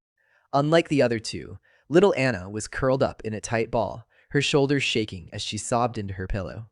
Go away, demon, she whimpered. Tenine's brow furrowed. Demon? He quickly scrolled through his internal monster encyclopedia. According to the lore, Demons were supposedly wiped off the map over 1,000 years ago. There shouldn't be a single one left in this world. Suddenly, Anna's eyes snapped open, but she wasn't seeing the cave. Her pupils were glowing, a haunting, blood-red hue as she relived a nightmare etched into her very soul. In her vision, a peaceful village and the surrounding forest were being swallowed by a literal sea of flames. Two horrific demons were rampaging through the streets, tearing through the villagers with mindless cruelty. A much smaller Anna stood in the middle of the chaos, her hands shaking so hard she couldn't even scream. "Mom? Dad?" she whispered through her tears. Then the horror peaked. She saw the faces of the monsters. The two demons were her own parents. Before a scream could escape her throat, a hand clamped firmly over her mouth. It was her older sister, her face pale but determined. "Come with me," she hissed, dragging Anna toward a heavy wooden cabinet. She shoved the little girl inside and knelt down, her hands trembling as she prepared to shut the door. "Stay inside, Anna. No matter what you hear, no matter what happens, do not come out." The sister tried to offer one last comforting look, but she never got to finish the sentence. A jagged strike pierced her from behind, and she coughed up a spray of crimson right in front of Anna's eyes. "Big sis, no!" Anna gasped, her world shattering. The demon stepped over the fallen sister, its shadow looming over the cabinet as it stared directly into Anna's hiding spot.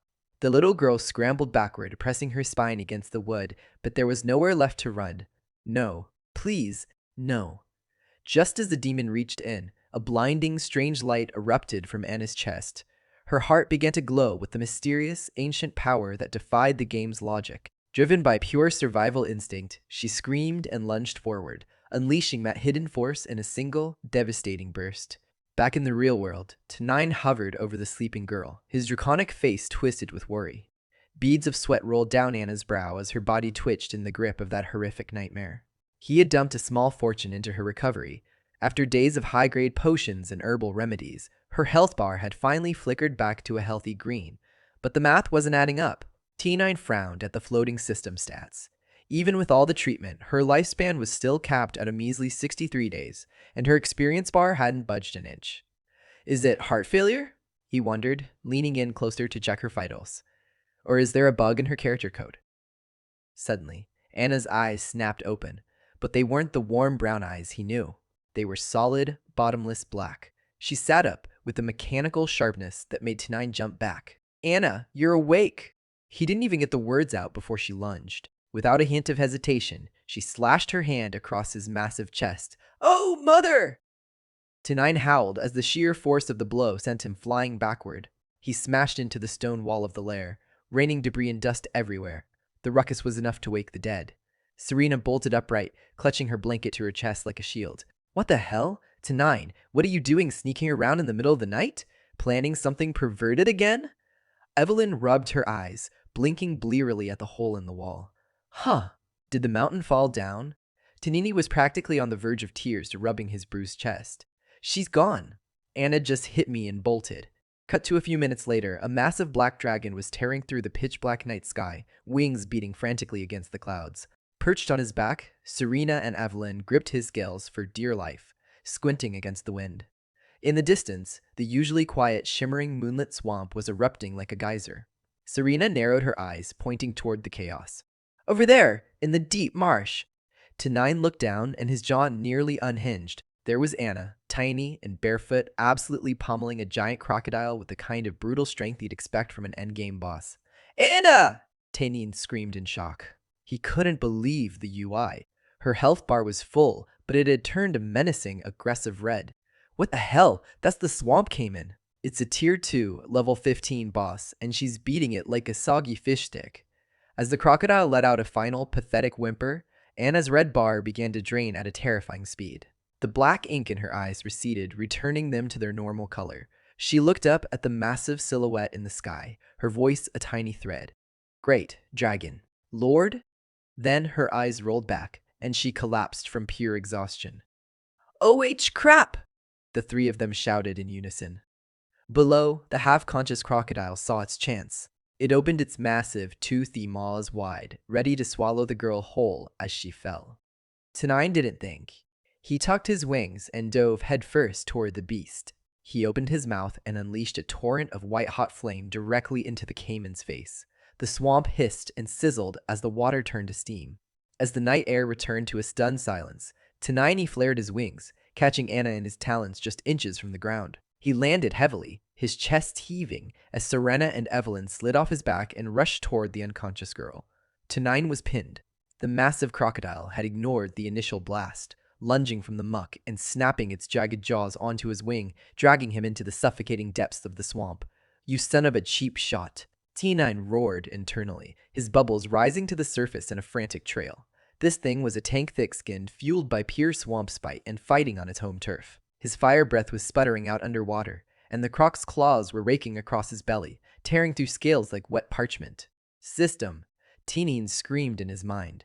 "Upgrade my scale durability, buff my claw strength, and give me an air sac for underwater breathing. Do it now." The system's calm, robotic voice was maddening. "Alert. This enhancement requires 1,000 system points. Current balance insufficient.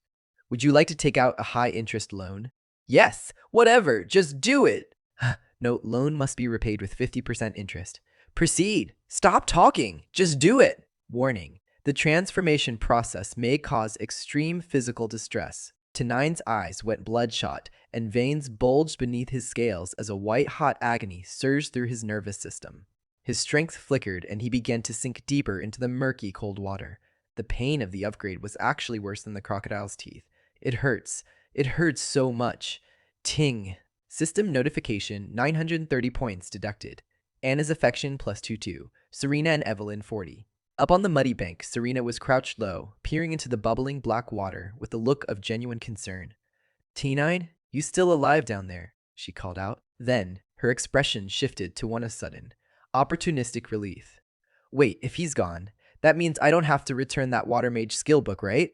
Score. She'd barely finished the sentence when the swamp exploded.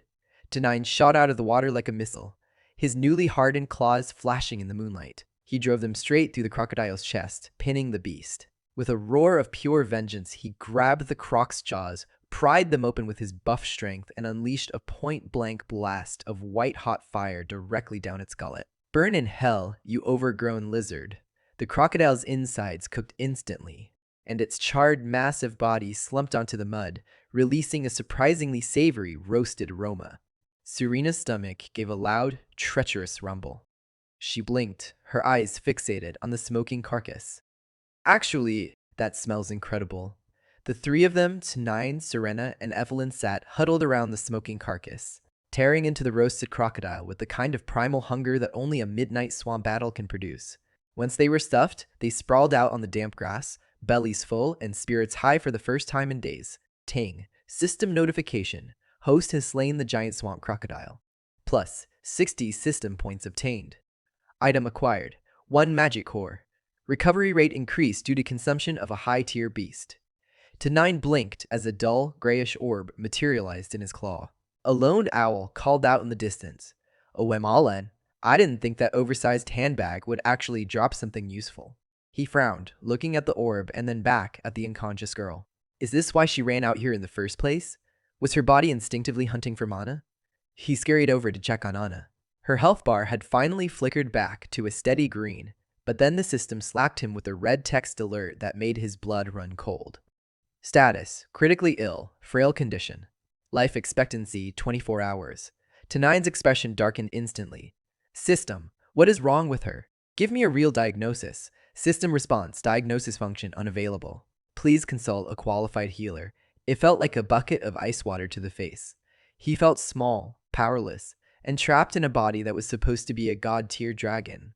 He clenched his fists, his claws digging into the dirt. I have to figure out what this illness is, and why she suddenly turned into a black-eyed berserker with enough power to level a forest. A priest, he muttered, turning to the others. Serena, do you know where we can find a high-level priest? Someone who actually knows what they're doing? Serena shrugged, picking a piece of crocodile out of her teeth. No idea. I just followed the mercenary team around. I bought whatever medicine I could carry, but I never hung out with the holy types. Evelyn suddenly perked up, her eyes clearing. I do, she recalled, her voice dropping an octave. There's a high-ranking priest in the kingdom of Andreas. But look at yourself, Tenine. A giant black dragon strolling into the capital. That's not a medical visit. That's an invitation for every hunter in the kingdom to turn you into a set of luggage. Tenine glanced at the embers still flickering in his claws. Fair point. I'm a bit too boss fight for city life. Then he snapped his fingers as a memory surfaced. Wait, I still have those 6 transformation potions. They should last about half a day each. If we move fast and I keep my head down, we can make it in and out before the guards even know I'm not human. Evelyn misread Tenine's silent calculating, her expression souring into a scowl. Men, she thought bitterly. It doesn't matter if they're human or monsters. They're all selfish jerks. The second things get tough, they're ready to ditch you to save their own skin. Tears actually started welling up in her eyes as she braced for the inevitable, "You're on your own" speech. Tenine tilted his head, completely oblivious to her internal melodrama. Hey, why are you just standing there looking like a leaky faucet? Let's move. We've got a priest to find. Evelyn blinked in total shock. He's actually helping? System notification, Evelyn affection plus 40. Current affection, 0, phase 1 achieved. Congratulations, host plus 300 system points. With both Serena and Evelyn clinging to his back, Tenine soared into the night sky, his mind wandering. Did her affection jump because of my heroic, manly, glorious battle back there? Must have been the way I handled that croc. He grumbled under his breath. Only 300 points, though? That's all I get for being legendary? System, you better not be pocketing my commission behind my back. The system's cold voice chimed in. Reminder, female character is A-rank special tier. Affection must reach phase 2 to unlock special abilities. Note, 350 points deducted from previous loan. Outstanding balance, 9,000 points. Tynine practically spat blood mid-flight. 9 Twassen? Serena flinched at the sudden turbulence. What? What's wrong? Are we crashing? He turned his head away, muttering darkly to himself. Nothing. Absolutely nothing. Just realized that even in another world, I'm still living paycheck to paycheck and drowning in debt. Great. Soon, the sprawling lights of the royal city of Andreas appeared on the horizon. T9 descended into a secluded grove just outside the massive stone gates and carefully laid the unconscious Anna on the grass. As they approached the city under the cover of their transformation, they found the entire capital buzzing with a massive celebration. Crowds lined the streets, waving flags and screaming at the top of their lungs. The gallant knight, Blade, is so brave, a woman shrieked. And so handsome, too. I heard he single-handedly wiped out the Gale bandits and even chopped off the leader's head. In the midst of the cheering, Tanine's brow twitched so hard it nearly fell off his face. Gale bandits? Single-handedly? Wait, he hissed, his eyes narrowing. The Gale bandits? That was me. I did that. Who is this Blade guy stealing my XP, my street cred? Tenine looked at the motionless dog man and felt a rare, tiny twinge of dragon guilt. Actually, you know what? Forget I said anything. Tomorrow morning is fine. Let's just call it a day. Pushing his petty grievances aside, he carried the unconscious Anna toward the western edge of the city. Following Evelyn's directions, he found the worn-down wooden cabin with the tree of white flowers out front. Is Priest Norbu in? He called out, knocking firmly. Silence. Maybe he's old and hard of hearing, Tenine muttered. He didn't have time for a polite wait. Every second was a tick off Anna's 24-hour clock. Without a second thought, he kicked the door right off its hinges. Inside, a girl sitting on the floor nearly jumped out of her skin, her mouth hanging open in pure shock. Tenine scratched the back of his head, offering a sheepish, awkward grin. Sorry about the door. We're looking for Priest Norbu. The girl, a priest in training named Barbara, quickly regained her composure and flashed a surprisingly sweet smile. No worries. Just pay the 50 silver coins for the door repair, and we're officially good. She stood up, dusting off her robes. So, what do you need the old man for? Medical help, Tenine replied urgently. Barbara's smile immediately vanished. Oh, bad timing. After the old guy failed to cure Prince Andreas's, private problem, he decided to go on a very long, very sudden vacation. Tenine's heart sank. Do you have any idea where he went or when he'll be back? Sorry, no clue, Barbara sighed. But then her eyes locked onto Anna in Tenine's arms, and they lit up like lanterns. Whoa, is that a star elf? Before Tenine could react, she was darting around them, poking at Anna's pointed ears. Too cute, so soft. She leaned in uncomfortably close to Anna's face, her tone suddenly turning somber. But she looks like she's at death's door. Tenine blinked. Wait, you're a priest too? Yep, Barbara beamed, puffing out her chest. Still in training, but I've got a knack for diagnostics. Then can you tell what's wrong with her? Tenine asked, the words tumbling out. Last night, she went into a berserker rage and then just passed out cold. Barbara pointed to a glowing stone slab in the corner. Put her on the healing altar first. As soon as T9 laid her down, Barbara didn't just pray, she climbed onto the altar, hugged Anna tight, and proceeded to lick her cheek before pressing her ear firmly against Anna's chest. T9's face turned beet red as he watched the display. Is that standard priest procedure? He wondered. No wonder the prince never got cured. This girl is a total weirdo. Suddenly, Barbara sat up, her playful demeanor replaced by a grave, heavy expression. Found it, she said, her voice dropping an octave. There's a curse. A really nasty one. I can sense the origin point. It's lodged deep within her heart. Everything else, the rage, the fainting, is just a side effect. T9's eyes widened, his heart hammering against his ribs. A curse? Barbara nodded, her expression uncharacteristically grim. Yeah, a powerful one. It's a parasitic loop. It drains the victim's strength, and when it's triggered, it forces them into a berserker rage. That frenzy burns through their remaining life force, like a forest fire. So you're saying if she regains even a tiny bit of strength, she'll just snap again, and the cycle will kill her faster? T9's voice was barely a whisper. Exactly, Barbara confirmed, popping a piece of candy into her mouth. That's pretty much the gist of it. Can you cure it? T9 asked, leaning in so close he could smell the incense on her robes. Barbara shook her head slowly. Sorry, I'm not high level enough. I can suppress the symptoms for now, but if her body starts resisting the medicine, she's in serious danger. To actually break the curse, you've only got two real options. First, find and kill the one who cast it. Second, remove and replace the affected organ entirely. She reached out, her finger tracing a line down T9's chest and tapping his sternum with a playful yet sharp precision. The best option? A dragon's heart. T9 froze, a cold sweat breaking out under his human skin. System status. Current points. 9,000. Det Anna affection. 22 Tuni. Serena affection. 50 Evelyn affection. 0 damn, T9 thought, his mind racing. She actually sniffed it out. Is this girl part bloodhound or what? He let out a nervous, forced laugh. Haha, a dragon's heart? That's, quite the specific ingredient. Not exactly something you find at the local grocery store. Isn't there any other way? Barbara looked at him seriously, her eyes narrowing as if she were seeing right through his transformation. Other methods? Well, if you could find the legendary Great Spirit Spring and have her soak in it, that might temporarily freeze the curse's progress. But that spring dried up centuries ago. Your only other bet is the Lamdong Empire in the northern continent. They have a high priest who can perform a major purification ritual. But she glanced back at the pale girl on the altar. Your companion doesn't look like she has enough time for a cross-continental road trip. T9 was left speechless.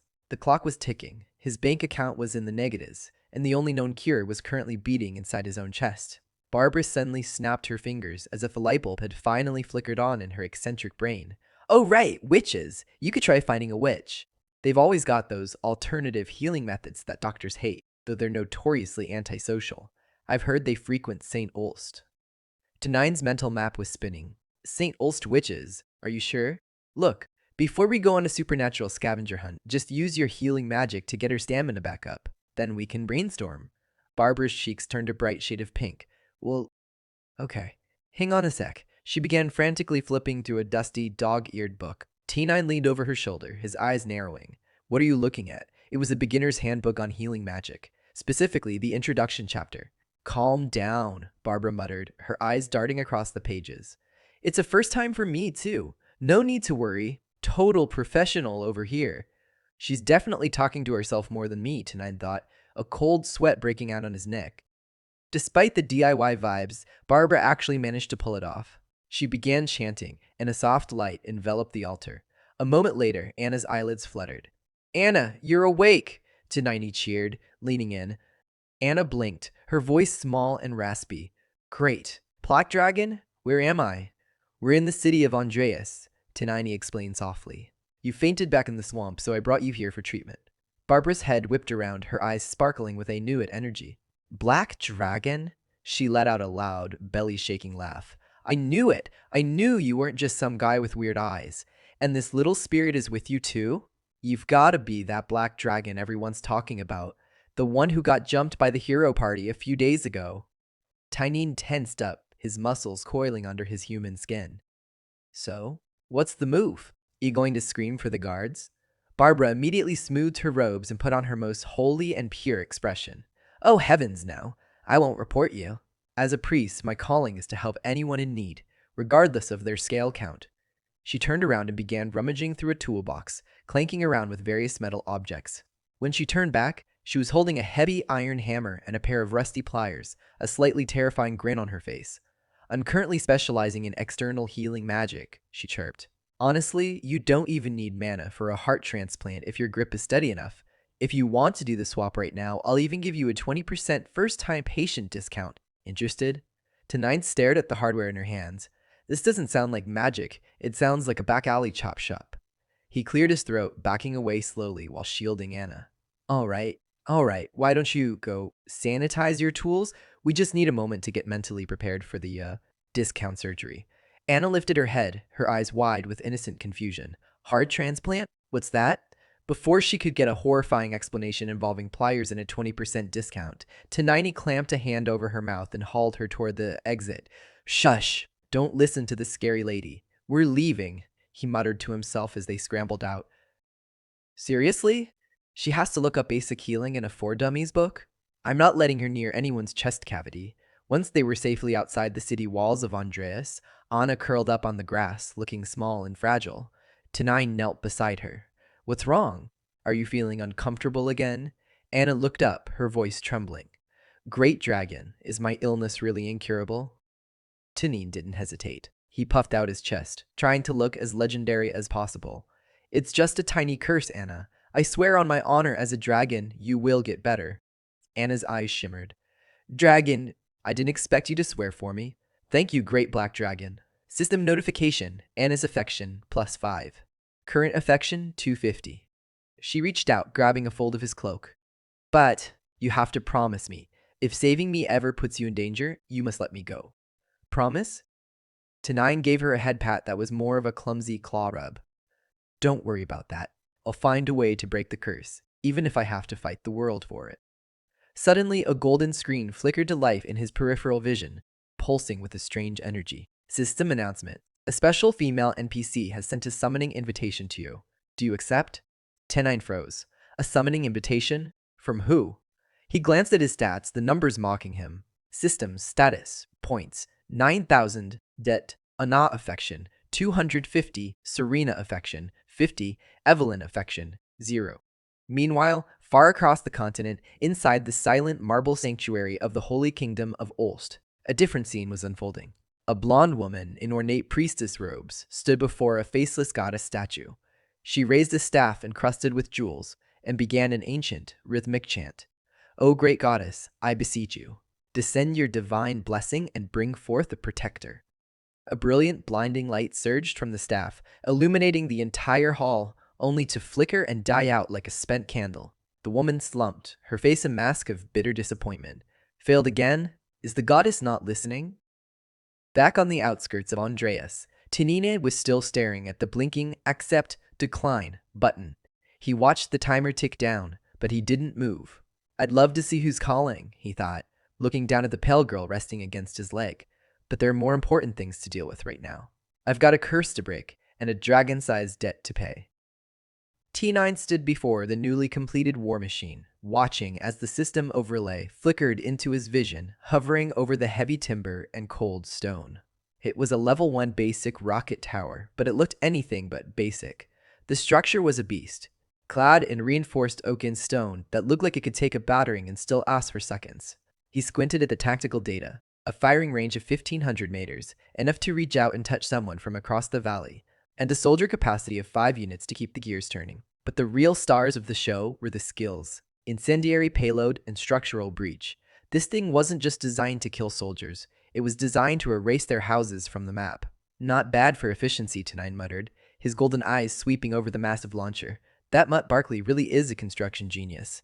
Looks like we can get the other 4 towers on the schedule ahead of time. He watched the crew of kobolds scurrying around the base, their tails twitching with a mix of pride and terror. In full automatic mode, it takes 10 seconds to launch just 1 missile. That's painfully slow, he grumbled, scratching his scaly chin. But let's see if the punch matches the wait time. Barkley, set the target to the Ruby Peak. Barkley saluted with newfound vigor, his ears pinning back. Yes, sir. locking on now. A massive projectile, engulfed in his screaming sheath of raging crimson flames, tore through the air like a fallen star. A split second later, a deafening explosion rocked the forest floor, sending a shockwave that rattled Tenine's very teeth. An umbrella of thick black smoke and jagged debris blanketed the sky as the entire summit of Ruby Peak was literally deleted. Tenine stood there, staring in absolute shock at the smoking crater in the distance. Damn, so that's a rocket tower. It's like a medieval version of a tactical nuke. No wonder the firing rate is slow. It's basically the Westwind Express in a wooden box. He watched the dust settle, his mind already racing with pro-gamer strategies. The critical hit rate is insane. If the workers who built it were different, say, gnomes or dwarves, would the results be even crazier? He began pacing, his tail twitching with excitement. What if I swapped out the basic timber for enchanted obsidian? I could turn this forest into an unraidable fortress before those players even finished their first week of protection. Tenine's mind was already whirling with the possibilities of a high fantasy arms race. He turned to Barkley, his voice dropping into a conspiratorial whisper. Barkley, bring me 20 of those fire hellhounds. I've got an experiment that might just change the way we do business. Barkley, always the eager soldier, gave a sharp bark of compliance. Yes, master. Right away. A short while later, Tenine led the pack of snarling, lava-furred hounds to the base of the massive structure. He gestured toward the narrow entrance with a flick of his claw. All right, you mutts, get inside. Let's see what happens when we mix fire breathers with heavy artillery. As the hounds scrambled into the tower's barracks, a glowing system alert pinged into Nine's mind. Capacity reached. 20/20 soldiers. Special unit detected. The rocket tower will now undergo a soul-linked transformation. Proceed? Proceed, Ty9 said, a sly, toothy grin spreading across his face. He played enough base defense games to know that synergy was king. The tower groaned, its wood shifting and its stone glowing with a faint, infernal orange light. But when the first shot was loaded, Ty9's jaw dropped. The massive, jagged arrows he had seen before were gone. Narrowing his eyes at the stat screen, the range is still too short and the reload speed is glacial. I need more power. He tapped the air, bringing up the upgrade menu. System, what do I need to take this thing to level 2? The response was immediate and cold. Upgrade requirement, 10 level 3 Demon Beast magic cores. T9 reached into his spatial storage and pulled out the dull blue-tinged core he'd scavenged from the swamp. This is just a low-level core from that magma crocodile, he murmured, tossing it in his palm. Level 3 beasts aren't exactly hanging out at the local watering hole around here. He looked toward the jagged, snow-capped peaks looming in the distance. Looks like I'm going on a midnight hunt. The Silver Moon Mountains are the only place with enough high-level monsters to fuel this project. He set his jaw, the reflection of the fiery towers dancing in his pupils. It was time for the Dragon Lord to remind the mountain monsters who was at the top of the food chain. T9's grand tactical visions were suddenly shattered by Anna's voice drifting from the mouth of the cave. Mr. Great Dragon, please come quick. Serena and Evelyn are fighting. T9's head snapped toward her, but instead of worry, his eyes began to shine with a very specific, delusional brightness. Fighting? He immediately began to construct a high-budget, soft-focused daydream in his mind. In his imagination, he saw Evelyn gritting her teeth, her hand dramatically gripping Serena's mage sash as they tumbled gracefully. Serena was blushing, clutching her chest and whispering, "Please, don't." Then, the mental movie shifted. Serena was playfully pinching Evelyn's cheek while the latter lay on the ground, sobbing into T9's arms. Big brother, great dragon. It hurts right here, he imagined her wailing, while Serena pouted and grabbed his other arm, whining, "She started it." T9 stood there, a goofy, doting smile plastered on his face, floating on cloud 9. A little disagreement between mages is fine. Healthy even, he thought. But Anna's voice grew more frantic, pulling him back from his fantasy. "Mr. Great Dragon, if you don't break them up soon, I think your lair is actually going to explode." What? T9's eyes bugged out as the realization hit him like a cold bucket of swamp water. He clutched his head in frustration and let out a strangled yelp. Damn it, I forgot. They aren't just girls, they're high-level mages. He and Anna bolted back toward the cave, but the scene inside was far less dramatic anime and far more back-alley brawl. There was no graceful tumbling. Serena and Evelyn were locked in a death grip, frantically pulling each other's hair and screeching. "Stop fighting!" T9 roared, his voice echoing off the stalactites. "If you want a scrap, take it outside. You're going to bring the roof down." But the two mages were seeing red. They completely ignored him. sparks of mana beginning to hiss between them. Tenine's temper finally snapped. With a low, guttural growl, his human skin shredded away as he surged into his massive dragon form. He stomped between them, his heavy claws acting like a living wall as he physically pried them apart and shoved them to opposite ends of the cavern. Both of you, stop. Right. Now. The sheer weight of his draconic aura finally silenced the room. Serena and Evelyn slumped against the walls, panting and disheveled. Once the dust settled and the air stopped crackling with stray magic, Anna stepped forward cautiously. Great dragon. They were arguing over the Ice Mage skill book, she whispered, pointing at the discarded manual on the floor. Serena failed her practice session and Evelyn, well, she saw it and made a comment. Then the hair pulling started. Tenine's blood was practically simmering under his scales. Fighting over a manual, a book, he let out a puff of smoke that singed the cave ceiling. This is my territory, my cave, my rules. You will obey my commands, he warned, his voice rattling the loose stones. Then, seeing their disgruntled faces, his tone did a complete 180, softening into a weary plea. Look, if you absolutely must scrap, do it with your bare hands. No spells, no explosions, and for the love of the goddess, no property damage. Use your fists, like civilized people.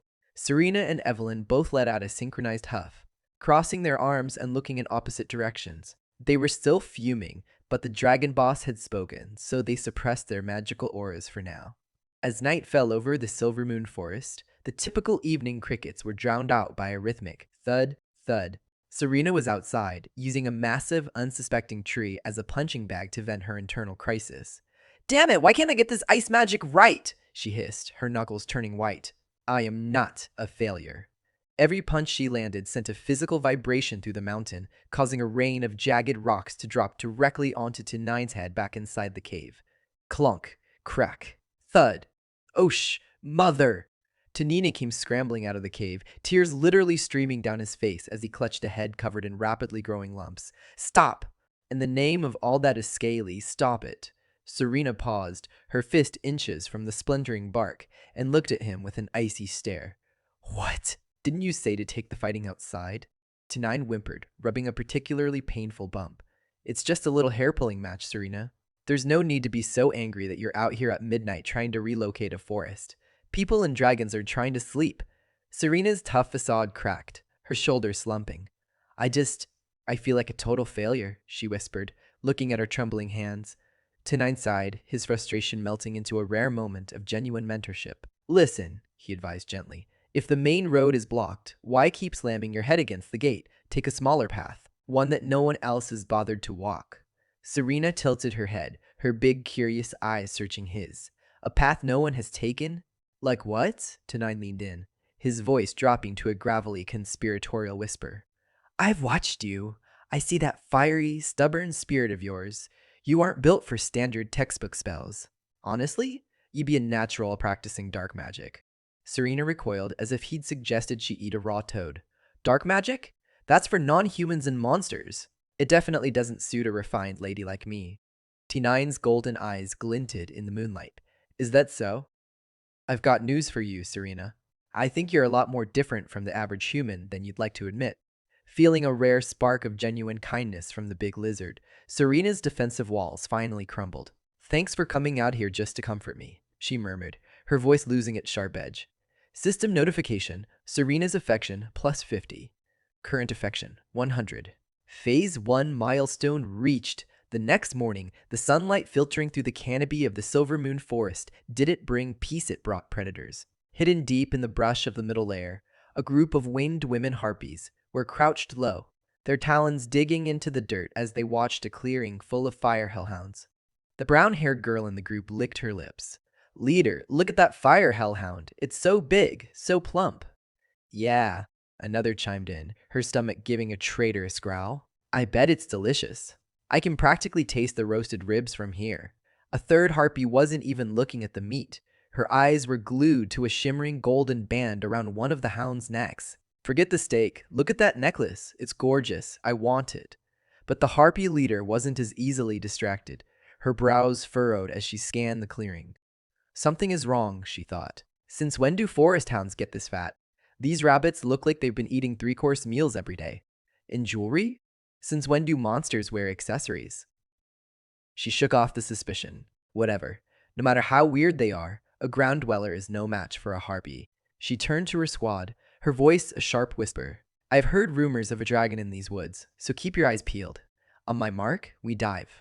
1, 2, 3. The harpies erupted from the bushes, wings flapping with a thunderous crack as they dove toward the clearing, talons extended. Heh heh heh heh. Come to mama, little bunnies. You're going straight into my belly. But the little bunnies didn't scatter. Sensing the overhead threat, the fire hellhounds snapped into a combat stance. In a blur of orange fur and popping joints, their small, cute frames surged and expanded, transforming into tall, muscle-bound warriors of flame. The hunters had just realized, a second too late, that these weren't appetizers, they were the bouncers. The scene turned from a hunt into a horror movie in a heartbeat. The harpies, who had been diving with visions of roasted ribs, suddenly looked like parakeets trying to pick a fight with a brick wall. The transformed fire hellhounds didn't just grow, they became towering walls of muscle and flame. Before the lead harpy could even blink, one of her sisters was sent hurtling through the canopy by a massive, furry fist. Help! She shrieked, her wings flapping uselessly as she broke several branches on her way out of the clearing. The leader's bravado vanished instantly. It's a trap! It's over! We can't win R1, she screamed, but as they flared their wings to retreat, the sky itself seemed to collapse. A massive weighted net dropped from the hidden boughs above, tangling their feathers and slamming the entire squad into the dirt. A short while later, back inside the dragon's den, Tenini stood over the bundled net of disgruntled birdwomen like a fisherman, admiring a particularly noisy catch. The harpy leader looked up at the massive dragon, her eyes welling with genuine tears. Great dragon, please, we didn't mean to offend you. It was just hunger, she sobbed, her wings twitching beneath the ropes. She explained their plight a week ago. A vicious group of stag eagles from the far side of the Silver Moon Forest had invaded their cliffs, stealing their dens, eating their mountain goats, and slaughtering their kin. T9 scratched his snout, falling into thought. The far side of the forest, huh? That means there's likely another newbie village established over there too. The players must be pushing the local monsters out of their territory and right into mine. The harpy leader, desperate and disheveled, bowed as low as the net would allow. Please, help us reclaim our home. If you save our kin, I swear to lead my people into your service. We will give you all our mountain goats and our absolute loyalty. Tenai looked down at the girl, his draconic features softening into a look of mild concern. I understand your reasoning, he rumbled. But I have to ask, of all the times to attack, why did you choose to hunt my firehounds while they were, busy mating? The harpy leader blinked, her beak dropping open in pure confusion. Mating? Tenine sighed, observing the leader whose name tag read Hannah. At level 17, these harpies were the perfect answer to his lack of aerial intelligence. Their speed was top tier, and their high-pitched crow calls were notorious for confusing and charming unsuspecting players. Very well, T9 said, raising a sharp obsidian claw toward Hannah's forehead. I am T9 Yuling, and steadfast. I accept your request. With a quick flick, a single drop of glowing dragon blood fell from his claw onto Hannah's brow. It didn't smear. It dissolved instantly into her skin like a hot coal. Hannah's entire body shuddered as a fiery red gleam flashed in her eyes, marking the soul bond. She bowed her head to the floor, her voice now steady and reverent. Yes, my lord. Your will is our command. Back at the base, Tenini was trying to be a serious leader. But Anna wasn't having it. When she heard he was going to the Silver Moon Forest, she basically said, if you're going, we're going. Tenine tried to look tough. This is a war, not a vacation, he said. Stay home. But Anna went for the emotional kill, whispering that their time together was short, and she wanted to be his shadow. Serena and Evelyn jumped in too, giving him the sparkling puppy dog eyes treatment. Tenine was totally defeated. He just stood there staring at them, wondering if Anna was actually sick because she had been acting so clingy lately. Before he left, he gave his team the don't mess up while I'm gone talk. Set the traps, keep the defenses ready, and if anyone enters the woods, don't let them get too deep. His team shouted, yes, my lord, and Tenine finally took off, flying over the mountains with the Harpy tribe. Soon, Hannah, the Harpy leader, pointed to a cave. That's our old home, she said. But be careful, the stag eagles in there are mean, smart, and total jerks. The second they landed, the smell of blood was so strong Tenine immediately felt bad for bringing Anna along. He turned to her and said, it's way too gross and dangerous in there. Stay here and wait for me. He told Hannah and the other harpies to play bodyguard for her. Then he slowly walked into the dark cave alone. Inside, he realized he had walked into a bird-themed nightmare. The walls were packed with third-tier beasts. He finally understood why the harpies got kicked out and beaten. These birds had the numbers and the teamwork to ruin anyone's day. You know what? I should probably go get more help, he thought. But just as he was about to sneak out, he made a noise. Crap, he muttered. The sleeping eagles all woke up at once. In a second, a giant cloud of angry feathers surrounded him in the air, blocking the exit. Tenine's eyes started glowing with a scary red light. Well, he growled, baring his teeth. Since I can't leave, I guess I'll just have to turn you all into chicken nuggets. The fight kicked off in a blur of feathers and fire. T9 went full blender mode, shredding beasts with his claws, roasting them with fire breath, and using his tail like a giant baseball bat to knock stag eagles into the walls. His internal system was having a field day, dinging like a cash register. Congrats, you just looted 23 fire cores. You gained 345 points. T9 was impressed. Fire cores. These guys are basically walking batteries. I'll take it. But just as he was feeling good about his loot, a massive roar shook the cave. T9's eyes narrowed. You got to be kidding me. There's more? Out of the shadows stepped a mutated stag eagle. It was the same level as the others, but it had clearly been hitting the gym. It was huge and looked absolutely terrifying. Before T9 could even finish thinking, this is going to suck, the beast lunged. It didn't have a dragon's wingspan, but it moved like a heat-seeking missile with deep red eyes full of pure salt. T9 opened his mouth to give it the fire treatment, but before he could even blink, the bird pulled a vanishing act. It wasn't magic or teleportation. It was just moving so fast that T9's eyes couldn't keep up. In the time it took to sneeze, the eagle reappeared right in his personal space. Despite being smaller than a dragon, this bird knew how to use its speed to ruin someone's day.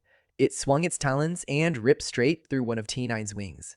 T9 broke out in a cold sweat, his face twisting in pain. Too fast, he realized, panic starting to set in. At this rate, I'm going to get beat by a giant pigeon. T9 started flailing his giant arms like he was swatting a very fast, very angry fly, but the stag eagle just zipped around him like a pro. The bird wasn't even breaking a sweat. It didn't even wait for T9 to finish his swing before charging back in for round 2. Watching the disaster from below, Anna was a total mess, gasping for air and crying enough tears to fill a bucket. Great dragon, watch out, she wailed. The distraction worked for the eagle. It lunged in and took a giant literal bite out of T9's already shredded wing. T9 let out a roar that probably hurt the ears of everyone in a 5-mile radius. Seizing the moment, the beast decided to play cat and mouse, body slamming T9 out of the air. With one wing out of commission, T9 lost his balance and started falling like a giant scaly rock. As he plummeted, T9 looked up at the bird and thought, not today, pigeon. Just as the eagle dove in to finish the job, T9 channeled his inner martial artist and delivered a massive kick straight to the bird's neck. Die! He barked. The creature let out a pathetic howl, its wings flapping frantically as it tried to remember which way was up. T9 didn't wait for it to recover. He opened his jaws and launched a point-blank fireball right into the eagle's face. Boom! A massive explosion rocked the sky, the ground shook, and the king of the cave suddenly found itself starring in its own fireworks show. As T9 plummeted toward the dirt, he didn't exactly have a graceful hero landing. He hit the ground with a massive thud, disappearing into a giant cloud of dust. Just to be a drama queen, he stuck his tongue out and played dead. Anna, who was riding on Hannah's back, nearly had a heart attack. Hurry, get to him, she screamed. When they reached the crash site, Anna was a total mess. Great dragon, why are you bleeding? Please don't die, she wailed, tears streaming down her face like a broken faucet. T9 cracked open one eye, planning to tease her with a sly grin, but the sight of her actually sobbing made him feel like a total jerk. He scrambled to his feet, patting her head frantically. Whoa, stop crying. I'm not dead. Look, I'm fine, see? Perfectly fine. Anna sniffled like a little kid pointing at his shredded wing. But you're bleeding. T9, desperate to stop the waterworks, blurted out the first excuse he could think of. It's nothing. I'm just, hungry. Yeah, I just need a snack and I'll be a 100% again. Anna stopped crying and looked at him suspiciously. Really? Right on cue, the system saved him from the awkwardness. Congrats, host. You beat the mutant bird. Here's 500 points and a dark attribute core.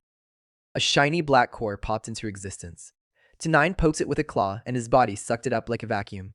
Suddenly, he felt a growth spurt hit. He got a little bigger, his muscles got stronger, and best of all, his nasty wounds started healing at high speed. As he felt his power surging, T9 looked over at the motionless body of the mutated stag eagle. It was beat up, but it wasn't dead. He could see it twitching. The giant pigeon was about to wake up for round 2. The cave was dead silent, except for a bunch of baby beasts rolling around on the floor like scattered tennis balls. While the group was busy being relieved, the mutated stag eagle decided it wasn't done being a villain. It woke up, shook off the headache, and realized it couldn't win a fair fight with Tanina. So, it did the classic bad guy move. It went for the girl. With a roar that screamed, "I'm a sore loser," the bird lunged from behind and snatched Anna up with its giant talons. Before Tanine could even shout, "Hey!" the eagle was already out the door and flapping into the sky. Tanine hit the gas, chasing after them in a total panic. Luckily, the eagle was exhausted and moving about as fast as a flying potato. Seeing his opening, Tanine sniped one of its wings with a fireball. The bird wobbled, lost its grip, and whoops dropped Anna from a terrifying height. As Anna plummeted toward the ground, the system started doing math in the background, like a weird dating sim. Points, 8.15. Anna's affection, 250. She's obsessed. Serena, 100. Evelyn, 0. Yikes. Anna, meanwhile, was too busy crying to check her relationship stats. She shut her eyes tight, braced for the end, and splat. She landed right in a muddy pond. She poked her head up, shocked to find she wasn't a pancake. "I'm alive!" she cheered. Even though the pond was shallow, she didn't have a single scratch on her. But as she stood up, looking like a drowned rat, she realized the water was doing something weird. It was glowing softly and felt way too relaxing. Just as she was wishing Tanine was there to see this, the middle of the pond exploded with a blinding light, like a giant underwater disco ball. Some powerful force was waking up, and Anna realized she was definitely not alone in the mud. "Okay, who's there?" she yelled, probably wishing she'd stayed in the cave. Just as Anna was about to bolt, a dark silhouette rose out of the glowing water like a dramatic entrance in a stage play. Anna jumped nearly out of her skin. "I am glad," the figure said, sounding way too calm for a swamp ghost. Finally, someone found the remote part of the pond. Anna backed away, her brain going into full panic mode. "Great dragon? Not here. Bodyguards? Nowhere. I'm doomed." Who are you?" she stammered. The shadow stopped being a blob and turned into a stunning woman. She looked older and way more put together than Anna. "I am the guardian of the Great Spirit Spring," the lady announced. "I see you've got massive power hiding in there, but something scary is sitting on it, keeping it from growing." Anna took one look at her face and lost it. She thought she was looking at her long-lost older sister. "Sister? Is it really you? You're alive!" she cried, rushing forward for a hug. The spirit caught her by the shoulders and hit her with a reality check. "I'm not your sister, kid. I just downloaded this look from your memories. Stop being sad." Before Anna could process that she was talking to a shape-shifting water spirit, the guardian leaned in. She lifted Anna's chin, closed the gap, and gave her a magical kiss right on the lips. Anna stood there, frozen and blushing a deep shade of red, while the spirit pulled back and vanished into thin air. Suddenly, the water wasn't just wet anymore. It was swirling around Anna like a personal bodyguard, lifting her up until she was floating over the pond. When she finally drifted back down, she didn't hit the mud. Instead, she found herself standing at the bottom of the spring, which was apparently paved with more gold, jewels, and magical artifacts than a dragon's hoard. "Whoa," Anna whispered, her eyes turning into dollar signs. "I didn't expect the bottom of a pond to be a jewelry store." She swam back up to the surface to catch her breath, but as she popped her head out, a massive, familiar shadow streaked across the sky above her. Anna looked up and waved her arms like she was trying to signal a rescue plane. "Great dragon, down here." It was Tanine, who had been flying circles in the sky looking for her like a lost GPS. He landed with a thud, staring at her so hard she thought she had something on her face. But Tanine wasn't just looking at her, he was looking at her system stats, and they were absolutely nuts. The notifications started popping up like spam, illness, suppressed for 6 duties, spirit power, maxed out for 3 months, talents, top tier water and light elements unlocked, new skills, nation toppling beauty, active, enchanting fragrance, passive, and she even auto-learned water ball and light projection. Tanine's jaw hit the mud. Spirit power, he thought. She didn't just survive, she got a massive software update. He waved his claws around, sounding like a worried boyfriend. "Anna, are you okay? Did you turn into a superhero or something?" Anna shook her head and started explaining the whole magical water ghost that looked like my sister situation. Tanine's eyes sparkled. "Wait, your sister? Is she still here? Is she pretty?" Anna turned bright red and tackled his head with a hug to shut him up. "Great dragon, you really do care about me, don't you?" she whispered, looking at him all warm and fuzzy. "And remember, lying means swallowing 1,000 needles." The system chimed in again. Anna's affection plus 50, total 300. Tier 3 achieved. Reward, advanced devour skill, unlocked, and 5,000 points. Tenine's eyes lit up like a Christmas tree. This new skill was a game changer. He could now eat stuff to gain its powers, like eating iron ore to get metal skin. He was basically a scaly Kirby now. He was ready to celebrate his 5,000 points and his new stomach of steel. But of course, in his life, the joy was short-lived. Something was coming, and it probably didn't want a hug. The celebration ended fast when the system cleared its throat and announced that those 5,000 points were already gone, sucked into the black hole of his debt. T9's current balance? Negative 3D155 points. T9 froze. He started rubbing his claws together like a nervous car salesman. System buddy, let's talk. How about we just delete that debt? A fresh start for your favorite dragon? Host, that would violate every regulation in the manual, the system replied. Sounding like a bored desk clerk, T9 went from salesman to angry customer in a second. Regulations? My entire life is a middle finger to the rules of this world. If other players found out I had a system, they'd lose their minds. Don't make me do something stupid. He leaned in close to the floating screen, stroking his chin. Admit it, you're cheating. The points are fake. The math is weird. So why not just relax a bit? Give me a break, right? The system paused, probably tired of T9's logic. Fine. Considering the host's unique difficulties, we can upgrade your loan into a phased repayment plan. T9 blinked. A what? Is that just a fancy way of saying installments? Exactly. You pay in stages instead of losing everything at once, the system confirmed. T9 beamed. Perfect. That's way better than you just robbing me every time I earn a point. He crossed his arms, suddenly suspicious. No interest, right? You're not going to charge me dragon tax? No interest, the system sighed. But you have to pay off this current loan before you can borrow more. T9 snapped his fingers, feeling like he'd just won a court case. See? You still have a lot to learn if you want to outsmart me. His victory dance was cut short when Anna started poking around the bottom of the pond. She pointed at a pile of glowing boxes.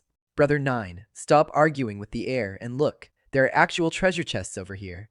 T9 strutted over and popped open a chest, expecting legendary loot. Instead, he found a pile of dusty human bones. What the heck? Who put skeletons in a treasure chest? This is just creepy. He turned to warn Anna, thinking she'd be traumatized, but she was already busy holding 2 rare purple-tier water magic books, like they were casual grocery store flyers. Great dragon, did you say something? She asked, completely unfazed. T9 stood there, glitching. So I get the creepy basement chest, and she gets the Library of Ultimate Power chest? Cool. No, keep going, he muttered, his confidence draining faster than a bathtub. He looked at the sky and whispered, System, be honest. Am I the sidekick? Is Anna the protagonist of this story? Host, please maintain your dignity, the system replied, trying not to laugh. Great dragon, look at this one, Anna chirped. T9 trudged over, only to see a level 3 fire magic core glowing inside a chest. It was the same thing he had just risked his life for in the cave, and she found it while basically window shopping. T9 officially collapsed into a puddle of self-pity. I fought a mutated eagle for one of these, and she just opens a box. This is depressing. I feel like a total loser. That is exactly what you are, the system stated coldly. What did you just say? T9 barked. Nothing. I mean, with the system, you can become the dragon among dragons. The system backtracked. As long as you follow the rules of power. T9 frowned. Rules of power? That sounds like a scam. It's like being at an internet cafe. If someone spills water into the power outlet of the girl next to you, she's the one who gets fried. Rules or no rules. Luck is everything. And clearly, Anna took all of mine. T9 was now fully convinced he had cracked the code of the universe. Think about it, system. Anna was about to die. She gets transported into this body, and conveniently, there's a dying black dragon nearby. It's a setup. Getting a dragon heart would take like 5 minutes and cancel out all her debuffs. I'm basically a plot device for her. The system sounded like it was rubbing its temples. Host, please. Stop with the conspiracy theories. Trust yourself. You are the center of the universe, the main character. T9 pointed a claw at the system's shop interface. Main character? Look at the shop! It's 99% girl stuff. How can I trust you when you're basically running a boutique for my teammates? The system went silent for a few seconds, probably calculating how much more of T9's whining it could take. Finally, it sighed. Fine, I suppose deleting all your loan debt isn't, technically, impossible. Bling! The debt counter hit 0. T9 froze. He had basically bullied the system into a tax write-off. Wait, I was joking, but I'll take it. Before he could celebrate his financial freedom, Hannah the Harpy came landing in, kneeling so fast she nearly hit her head. Master, the tribe is saved! We've moved the wild goats back to your cave as a thank you gift. T9 nodded, trying to look like a dignified leader and not a dragon who just cheated on his taxes. Good work. Head back. Anna and I will be right behind you. Anna beamed at him, clearly proud of her brother Nine. Meanwhile, back in a nearby human village, a young man was losing his mind.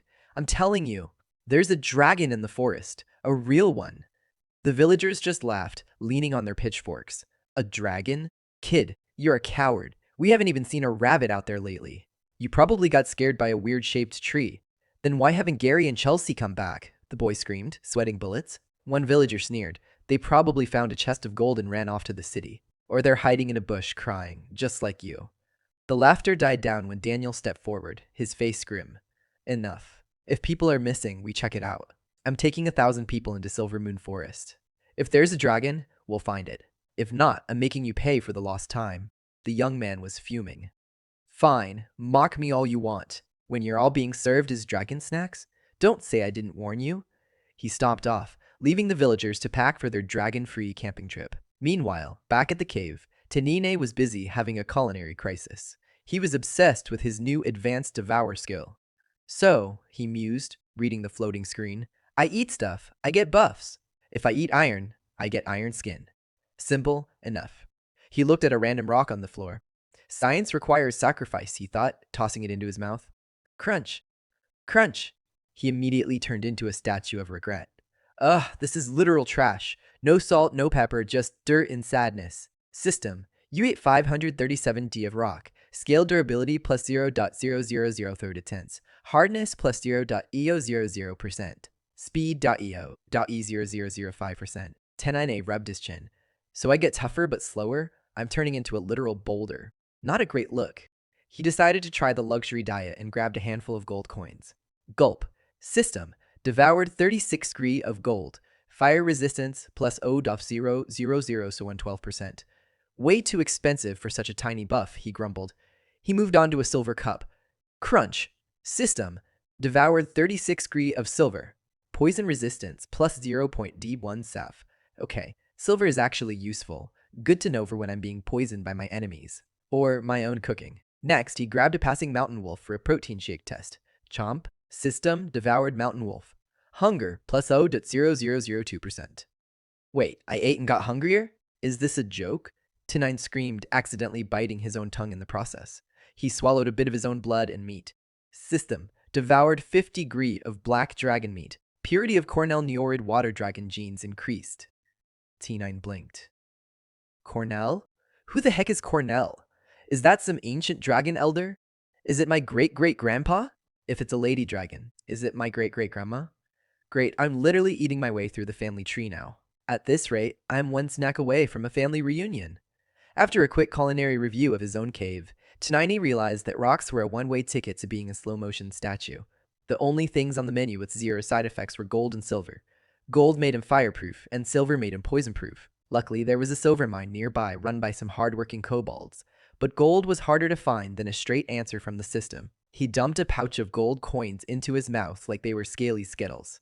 If I ever get into a human kingdom's treasury, he mused, I'm not even going to carry the loot out. I'll just eat the entire hoard, then fly away. I'll be the only dragon in history who is the treasure chest. It's the perfect crime. His brilliant plan was interrupted by Anna, who was currently acting like a one-woman slot machine. Great dragon, look, she chirped, tossing a handful of rare glowing materials into the air like confetti.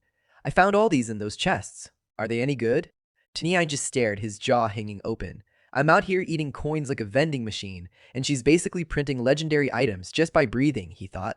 My luck is literal garbage. That night, the cave looked like a scene from a weird play. Anna was sitting there, her protagonist aura glowing so brightly. She was basically a human lamp, lighting up the entire room. Meanwhile, Tanine sat in the shadows, looking like the grumpy sidekick. Barclay crawled in and knelt before them. Master, read it exactly what you said. We've been watching the adventurers and restocking the treasure chests in the forest. Tanini smiled, feeling like a mastermind. Good job, Barclay. But you didn't put anything too valuable in there, right? We're running a business here, not a charity. Oh, don't worry, Master, Barclay replied proudly. I just stuffed the chests with roasted intestines and leftover food. The adventurers were actually pretty happy to find the snack. Tanine's smile instantly evaporated. 9 segments of large intestines? He stared at his subordinate, horrified. I knew I hired some weirdos, but I didn't realize Barclay was a culinary pervert. Imagine being an explorer, fighting for your life, finally finding a legendary chest, and it's just full of hot guts. Just when the gut-filled treasure talk was getting weird, Hannah swooped in with the news Tenine had been waiting for. Master, we've got movement. A huge group is entering the forest. Tenine's eyes glittered like a villain in a high-budget movie. Finally, the players couldn't resist the lure of free snacks and mystery boxes. They've bitten the bait. He stood up, towering over his monster squad, and started barking orders like a five-star general. Barkley, fire rabbits, get the fire tower moving. Blackwater crocs, venom serpents, get into your ambush spots. Gnolls and boars, sharpen your tusks. It's showtime! His eyes burned a lethal red as he whispered to the shadows. Players, the game officially begins. Welcome to my world. Meanwhile, at the edge of the forest, 1,000 players were stepping into what they thought was a low-level loot grind. Where are all the monsters? One guy grumbled, poking a bush with his sword. I haven't even seen a wild chicken. This forest is a ripoff. Daniel, who actually had a functioning brain, looked around nervously. Stay focused, he warned. When a forest is this quiet, it means something big is watching. Keep your eyes open. A guy with purple hair who clearly thought he was the main character scoffed loudly. Relax, Stan. Monsters don't have brains. They don't set traps. They just sit there and wait to be turned into XP. He should have stayed quiet. Right as he finished his sentence, 2 massive green vipers dropped from the canopy like bungee jumpers. They wrapped around 2 girls in the back of the line and vanished into the trees before anyone could even scream. Daniel spun around. Did you hear that? Hear what? The purple-haired guy bragged, still walking forward. If you're too scared, go home and hide under your crunch. A fierce beast lunged out of the brush and clamped its jaws directly onto the purple-haired guy's head. No speech, no epic battle, just a quick game over screen. He lost his life instantly and was kicked back to the respawn point before he could even finish his insult. The players froze. The brainless monsters had officially started their counterattack. The forest turned into a chaotic mosh pit in record time. A pack of gnolls swarmed out of the bushes, catching the players with their pants down. It was a total disaster. People were dropping shields, tripping over their own feet, and screaming for help like they were in a slasher movie. One guy got bonked on the head before he could even remember which button was block. The players were losing their minds. How are these basic gnolls hitting so hard? They wailed. Daniel, the only one actually playing the game correctly, swung his sword and sliced a gnoll right down the middle. System, first kill, plus 500 points. Level up to 30. But his glory moment lasted about 2 seconds because he realized his entire team had pulled a Fast and Furious and scattered into the trees. Run for your lives! Wait, no! Don't run. Come back and fight, you useless cowards. Daniel screamed into the empty woods. After some frantic regrouping, Daniel managed to herd the survivors deeper into the forest, eventually stopping near a ravine outside the dragon's cave. The monsters had stopped chasing them, which was even creepier than the fighting. Daniel rubbed his chin. They aren't trying to kill us. They're hurting us. Like we're sheep. Does that mean there's something even worse waiting ahead? Suddenly, someone pointed toward a cliff. Guys, since when do giant bamboo shoots grow on rock walls? Everyone looked up. High on the cliff sat a massive, towering object. One girl in the party, feeling fancy, cast the divination spell to get a closer look. The magic ore went flying up, but it kept getting smacked around by random vines and leaves. What the? My high-level magic is being blocked by garden weeds? She stammered, her ego taking a hit. Keep trying, Daniel urged. Finally, the orb punched through the greenery and revealed the truth. It wasn't a plant, it was a fire tower, fully loaded and looking very dangerous. The group went dead silent. A fire tower? In the middle of a monster zone? One player whispered. Is there a human lord living here? Or did the monsters just learn how to build military-grade defense systems? They were standing right in Tay9's crosshairs, and they were still trying to figure out if it was a bamboo shoot. The purple-haired guy, who had literally just respawned after having his head chewed on, was back and still hadn't learned his lesson. Relax, he bragged. We've got a priest. We're basically invincible. Right on cue, a massive arrow whizzed past his ear. He didn't even flinch. He just looked at the arrow stuck in a tree and scoffed. Look at that aim. Absolute garbage. It's thick and long, sure, but it couldn't hit the broad side of a barn. But then the arrow did something arrows aren't supposed to do. The base hissed open, and a high-pressure jet of neon green gas sprayed everywhere. Poison gas! Mask up! Get out of there! Daniel screamed, actually using his brain for once. But the rest of the players were too busy being confused. Suddenly, it started raining gas canisters. Dozens of arrows slammed into the ground, turning the ravine into a giant, toxic green fog machine. People were scattering, coughing, and tripping over rocks in total terror. Up at the cave entrance, Tanini was leaning against a wall, chuckling to himself. Man, I love upgrades. Better range, more power, and those poison arrows? Chef's kiss. Anna skipped up behind him, practically glowing with new magic. Great dragon, want some help? I can do water orbs now, and radiant spells. Unhelpful. Tenny just waved his claw. No thanks, kid. You and Serena stay in the cave. I don't want you getting player germs on you. It's safer inside. Back in the fog, Daniel was trying to keep his squad from falling apart. Mages, shields up. Priests, spam your heals. Stick together. It actually worked. They formed a little bubble of safety, holding their ground as long as they didn't take a direct hit to the face. Then the sun went dark. Tenine launched himself into the sky, his massive wings cutting through the green mist. The players looked up, and their hearts collectively stopped. Is that a black dragon? An actual, honest-to-God dragon? Tenine let out a roar that vibrated their teeth. Welcome to my domain, you lowly worms, his voice boomed, sounding like a thunderstorm with an attitude. Daniel's legs went weak, and his sword felt like it weighed 1,000 pounds. Damn, that aura is the real deal, he thought, sweating. The coward was right. There really is a dragon. But then he looked closer. Wait, he's just a young dragon. He's small. Daniel gripped his sword, a crazy, greedy light hitting his eyes. Listen up, we're leading a bunch of newbies, but if we take this thing down, I'll be the highest level player in the world. I'll be a legend. He wasn't just looking at a dragon anymore. He was looking at a giant flying XP bar. Daniel was feeling himself. He looked at the dragon and saw a fast-track ticket to the leaderboard. Meanwhile, Tenine's system was just chilling with the same old stats. Debt, 0. Affection, Anna, obsessed. Serena, loyal. Evelyn, who? All right, you trash bags, prepare to meet your maker. Tenine roared. He dove low, gathering heat in his throat like a furnace about to explode. Take cover, he's gonna blow, Daniel yelled. T9 unleashed a swirling ring of dragon breath, but one player actually used his brain for a second. He ripped off his cloak and used it like a fire shield, tossing the charred rag aside once the flames passed. Daniel, now feeling like a pro gamer, started typing furiously into the group chat. The dragon is tilted. Everyone, follow my lead. Mages, spread out. Support the front line. He then started chugging potions like he was at an open bar. Strength potion? Gulp. Speed potion? Gulp. Defense potion? Gulp. He was so buffed up, he was practically glowing. To the right, a group of female mages started splashing with water magic. To the left, a few rookie girls were throwing fire magic at a fire-breathing dragon. T9 just sat there, taking the hits like they were annoying mosquito bites. Is that all? This is boring. I've had spicy food that hurt more than this. Seeing T9 distracted, Daniel saw his golden opportunity. He leaped from the shadows, sword raised high like a hero in a movie. Take this, you overgrown lizard. Suddenly, the ground beneath Daniel's feet turned into a flashbang. And my E-what's, he screamed. Before he could land his epic strike, a massive net shot out of nowhere, pinning him to the dirt like a prize-winning butterfly. Anna, Serena, and the Harpy squad landed right on time, looking like the coolest rescue team ever. Great dragon, we're here to help, Anna cheered. The player group turned pale. You've got to be kidding me, one whispered. The dragon was hard enough, but now he's got a waifu squad and an air force? We're cooked, everyone! Someone shrieked. T9 took to the skies, his shadow covering the retreating crowd.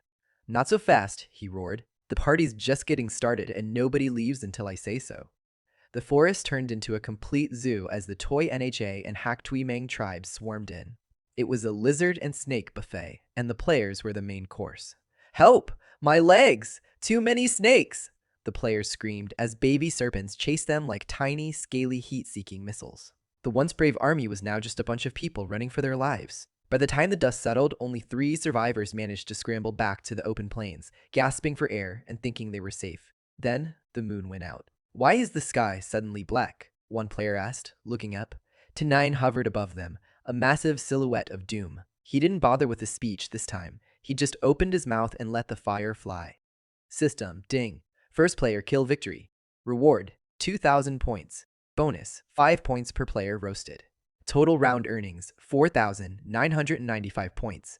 T9 flew back to the cave, feeling like a millionaire. A soldier from the Toy NHA tribe wagged his glowing tail excitedly. Master, we won! Also, we kept this one as a souvenir. He pointed at Daniel, who was still wrapped in the net like a human burrito. Tanin rubbed his chin, looking at the guy who had tried to turn him into XP. Oh, it's the pro gamer. Break his limbs so he doesn't wander off, then toss him in the dungeon for now. Daniel started wailing and crying, but Tenini didn't have time to enjoy the music. Suddenly, the cave started spinning. His vision blurred and his legs felt like they were made of jelly. What's happening? Am I glitching?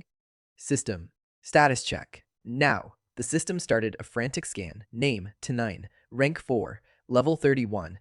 But before the report could finish, Tenine's brain shut down. Without a single word, the great dragon conqueror of players and master of the forest just face planted hard into the dirt, completely unconscious.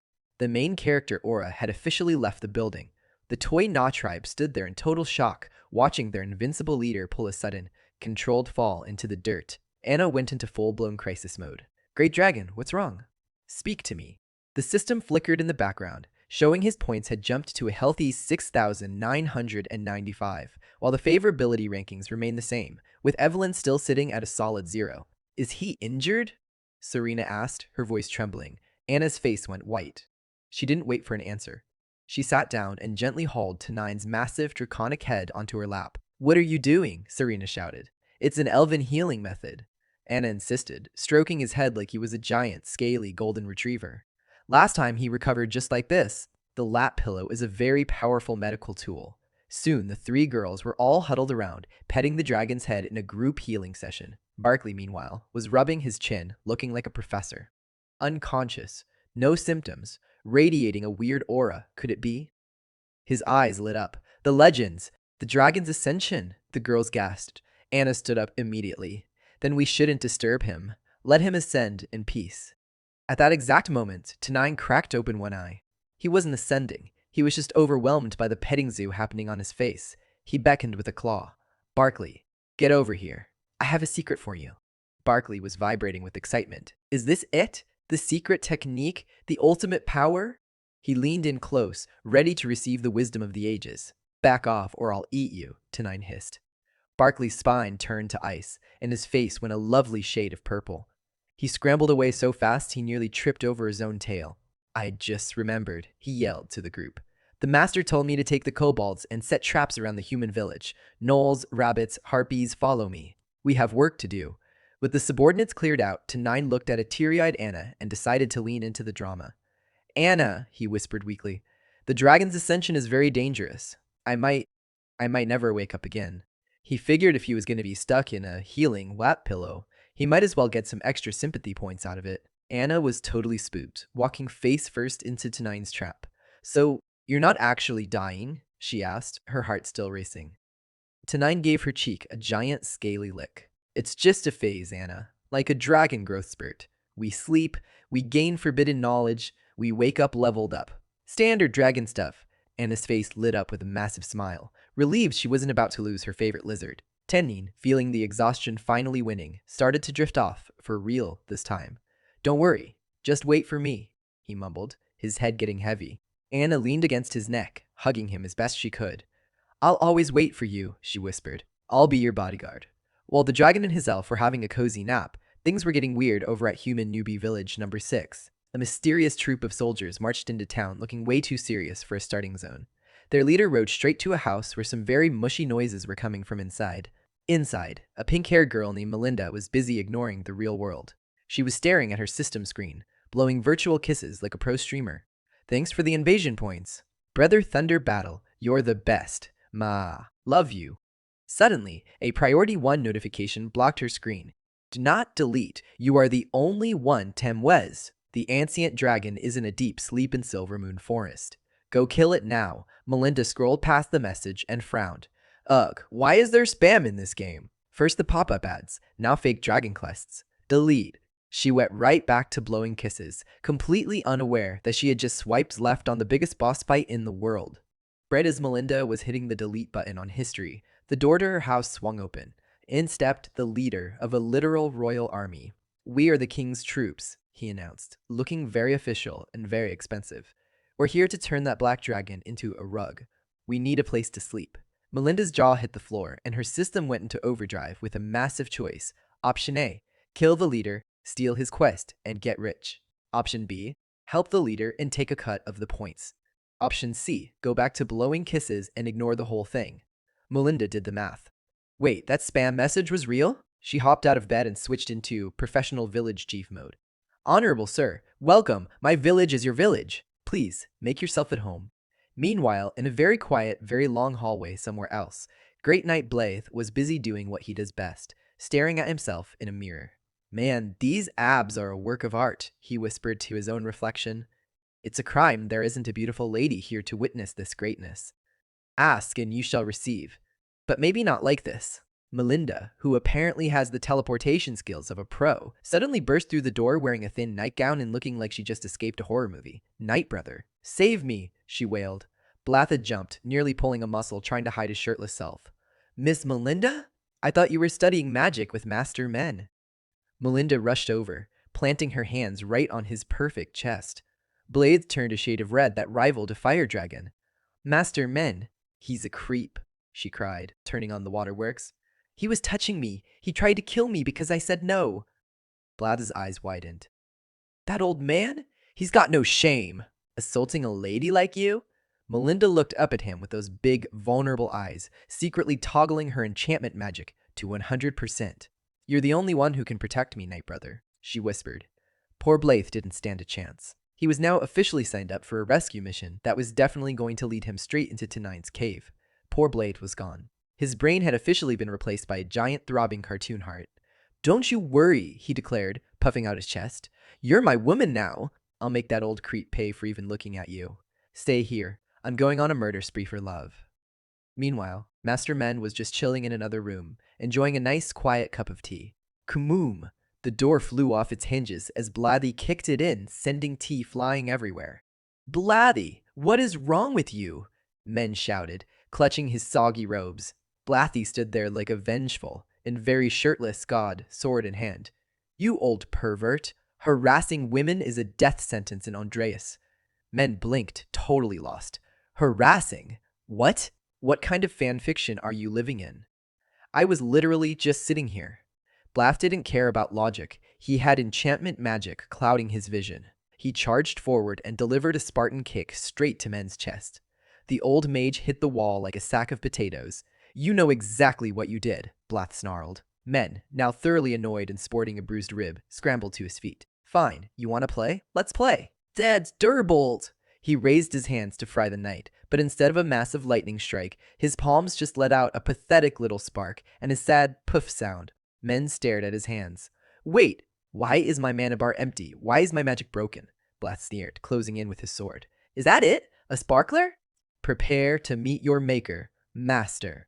You can't kill me, Men yelled, backing away. I was invited by the king of Andreas himself. I'm the VIP on the dragon hunting team. You kill me, and you're answering to the crown. It was a standoff, a knight blinded by love versus a mage who had apparently forgotten how to plug in his magic. T9 would have loved the entertainment. The chaos in the room hit a whole new level of toxic relationship drama. Melinda leaned against the doorway, watching the fight like it was a reality TV show. Night brother, she purred. This old guy is a loser. How's he going to kill a dragon?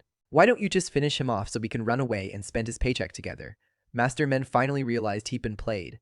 Blythe, use your brain, he wheezed. She's a low-level student. I'm a grand mage from Ireland. Don't listen to her. Melinda just giggled. She leaned down and whispered in Men's ear. How was the tea, Pops? I added some special spices just for you. Men's eyes went wide with rage. You witch. What did you put in my drink? He tried to stand up, his face turning a lovely shade of poisoned purple, but Melinda just stood up and walked away, giving him the cold shoulder. Blythe, still blinded by the hard eyes, delivered another massive kick to Men's ribs. Don't you ever talk to Miss Melinda like that, he roared. While Blythe was busy being a hero, Melinda pulled out a knife and tried to play Assassin's Creed on Men's chest. When he noticed, she immediately dropped the knife, ran to Blythe, and pressed herself against him. Night brother, save me. He's trying to stab me with his eyes. That was the final straw. Blythe let out a war cry and plunged his sword straight through Master Men's heart. System, ding! You have killed Masonite, a VIP story character. The screen didn't pop up for Blythe, though it popped up for Melinda. Reward, Masonite's powers have been transferred to you. New role. You are now the Grand Mage in disguise. Deadline, 1 week to finish the quest. Mission, defeat the Black Dragon.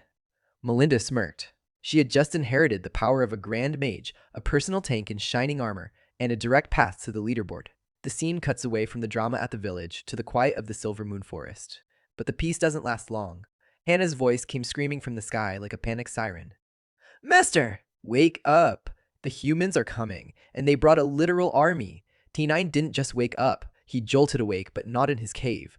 He found himself standing in a massive open field filled with glowing spirit stones. Wait, where am I?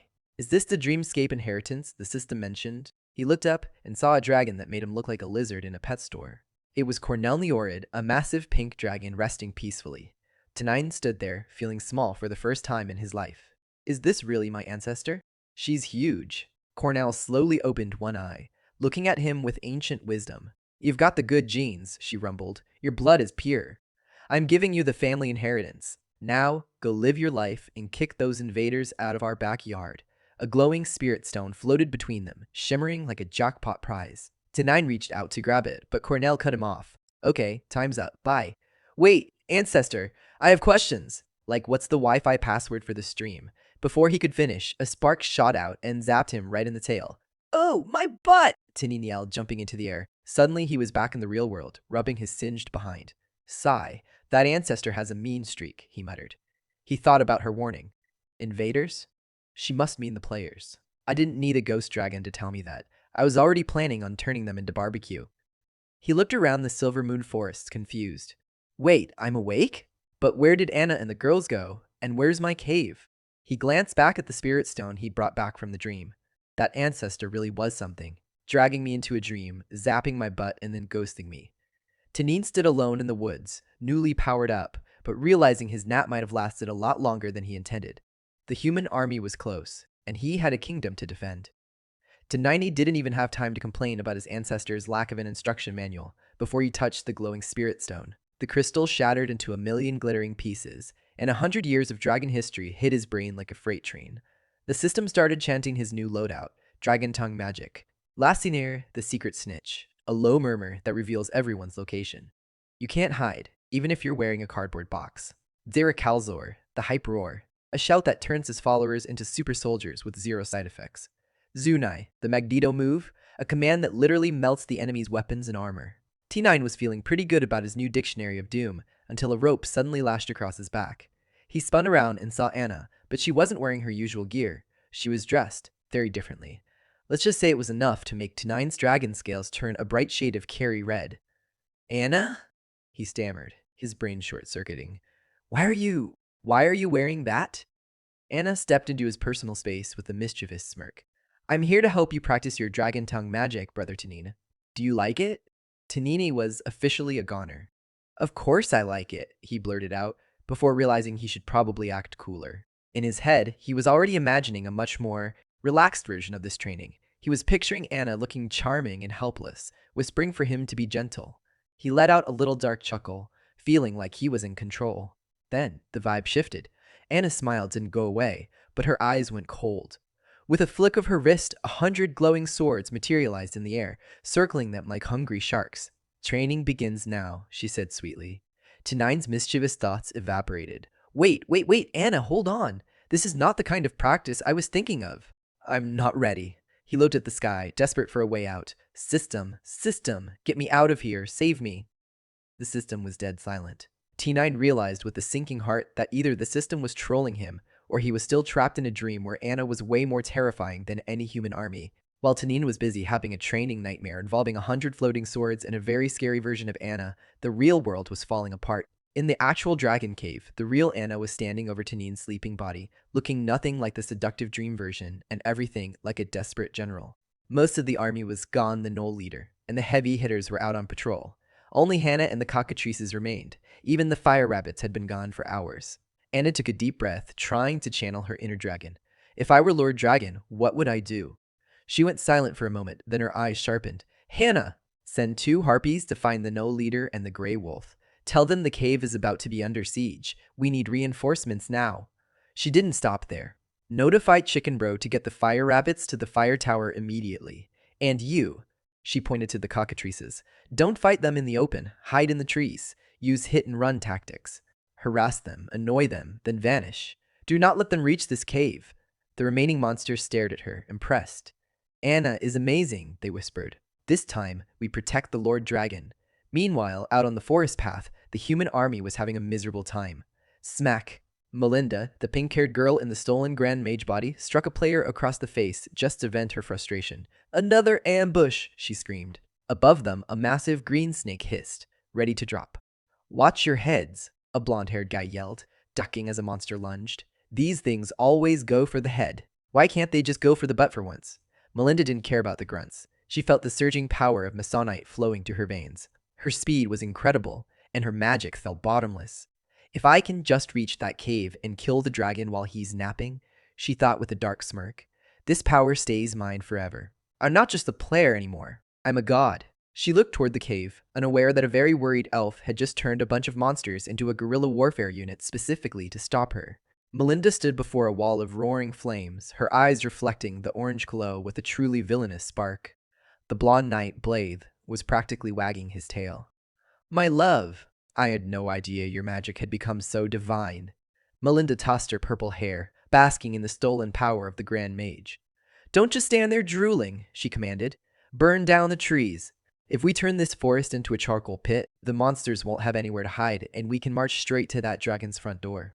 They reached the canyon just outside the cave entrance. Melinda cast a high-level detection spell, her map lighting up with enemy signatures. Blythe, despite being built like a brick house, was shaking like a leaf.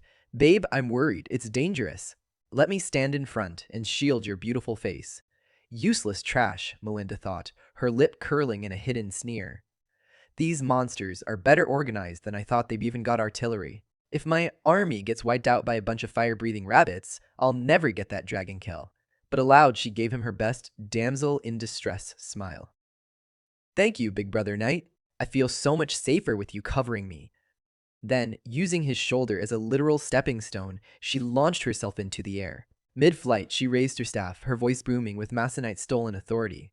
"Flammy exuflation." Inside the cave, the real Anna heard the boom and felt the ground shake. Her heart sank. "They're here already?" she whispered, tears pricking her eyes. She knelt by the sleeping Tenine, shaking him gently. "Lord Dragon, please, the forest is burning. If you can hear me, wake up. We need you." Deep in the dreamscape, the one where the dream Anna was currently tormenting him, T9 felt a jolt of real-world static.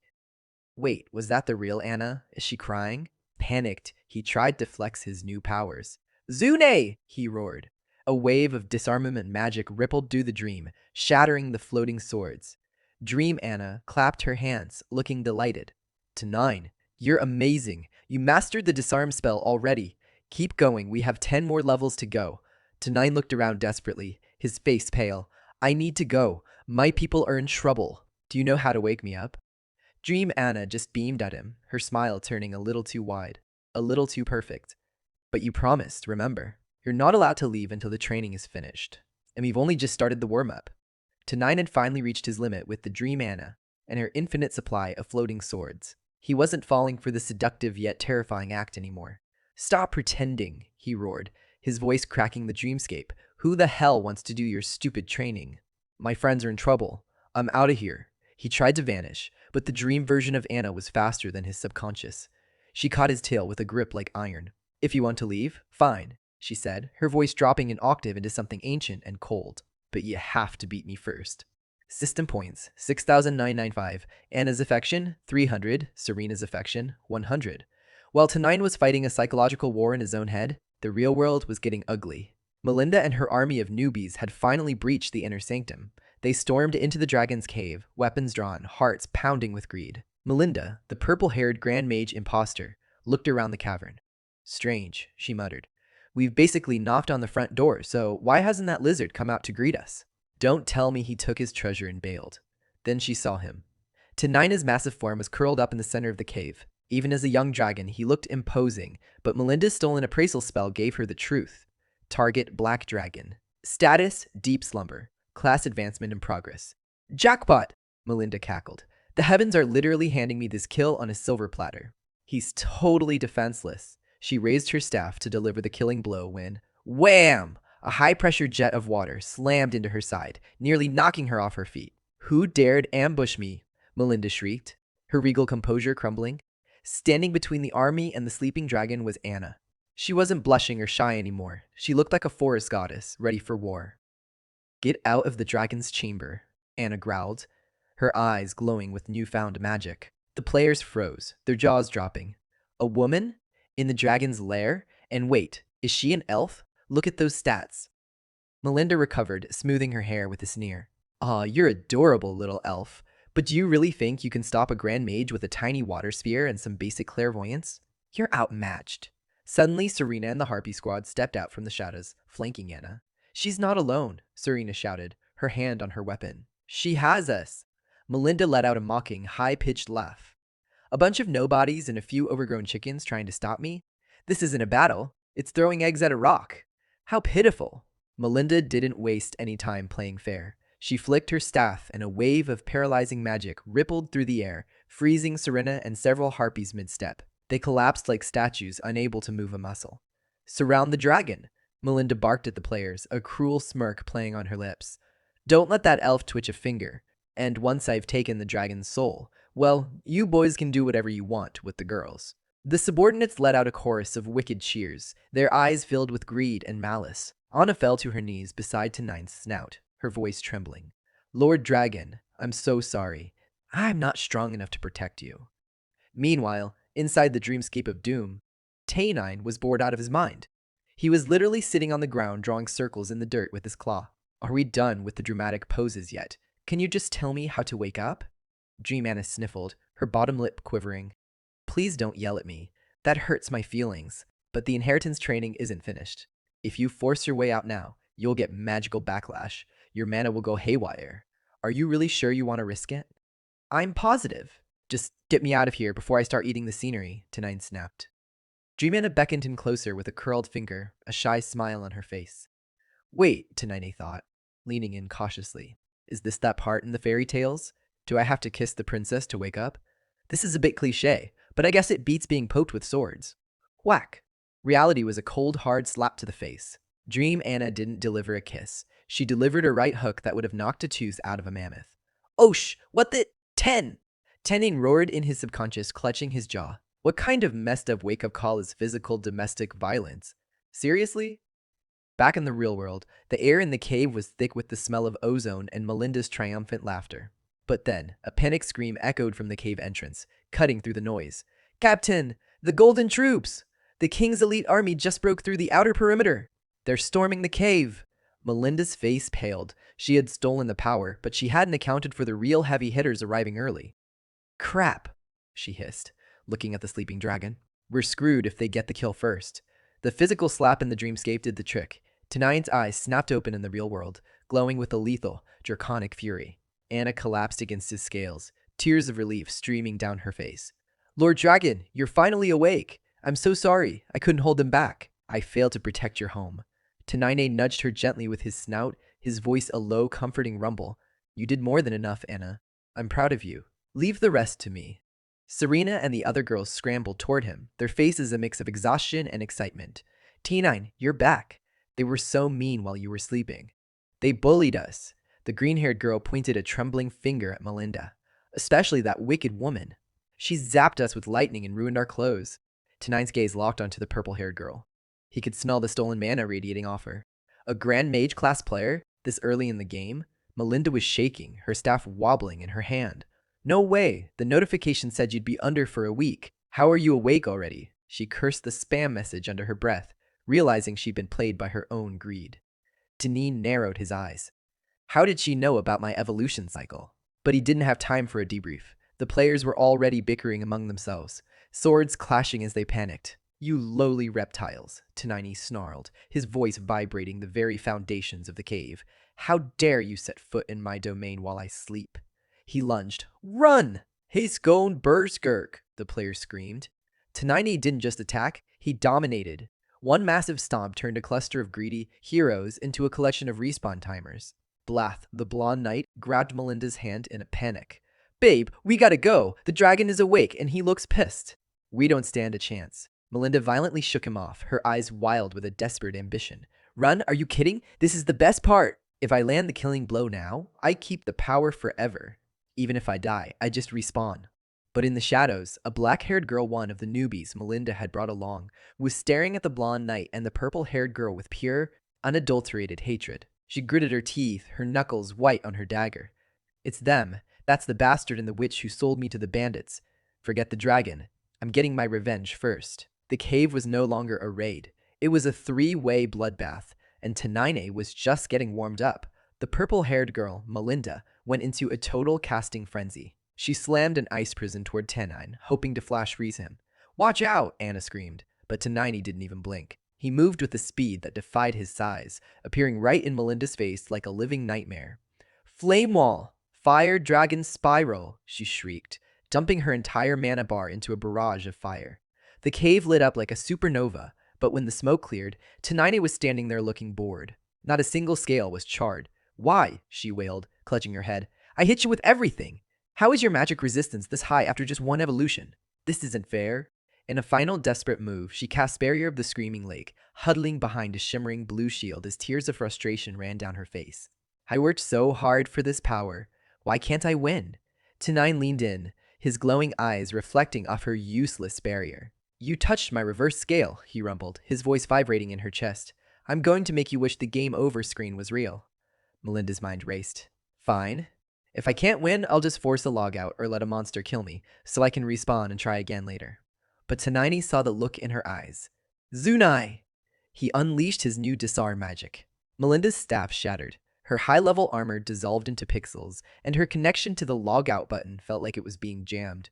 She trembled, her stolen power flickering out. Why? Why can't I leave? You think dying is your exit strategy? T9 sneered. I'm the one who decides when this round ends. While T9 was busy being an absolute menace, Anna called out, Lord Dragon, I can't find Evelyn. She disappeared during the chaos. Tenine didn't look back. Don't worry about her. With her magic, she's probably the most dangerous thing in this forest right now. Regular soldiers are just walking XP to her. Meanwhile, deeper in the Moonlight Forest, Blade the Blonde Knight was proving that his abs were the only strong thing about him. He was sprinting through the bushes, sobbing and sweating like a marathon runner. Babe, I'm sorry. Every man for himself. Suddenly, he tripped over a root and went face first into the dirt. Ow! My beautiful face. He looked up to see the black-haired girl standing over him, her eyes cold enough to freeze a volcano. Blade blinked, trying to use his charming smile despite the mud. Miss, you're a beauty. Have we met? Are you here to save a brave knight? The girl's face darkened until she looked like a vengeful ghost. You actually forgot me? She whispered. Don't worry. I'll make sure you remember my face for the rest of your very short life. Blath blinked, the gears in his head turning slowly before he finally recognized her. Oh, it's you! Wow, I figured the bandits had, finished you off. So the black dragon picked you up instead? He actually had the audacity to give her a smug, greasy grin. Hey, look, I'm a nice guy. Why don't you come with me?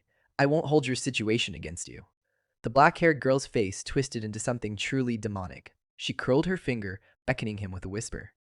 Is that so? Then come a little closer and tell me more. Blath, thinking he was about to get a thank you kiss, puckered his lips and leaned in. My sweet little baby. Bam. She delivered a jaw-shattering punch that sent him reeling. Die, you disgusting creep. Who are you calling baby? Blathus stumbled back, his hero persona evaporating instantly. He growled, wiping blood from his lip. You dare hit me? Fine. Don't blame me for what happens next. Suddenly, the girl felt a cold shiver run through her veins. Her mana felt like it was being locked behind a steel door. No, my magic! It's being suppressed! What did you do? Blath pulled out a glowing artifact, his grin widening. Pretty neat, right? I swiped this from Melinda's bag earlier. Works like a charm. Melinda is my sister! She screamed, desperate now. She's a professor at the Magic Academy. If you kill me, they'll hunt you to the ends of the earth. Blath didn't even flinch. So what? By the time she shows up, I'll just tell her you got eaten by a seven-headed dragon. Tragic, really. Without a shred of hesitation, he swung his sword. In one clean, brutal stroke, her head rolled into the grass.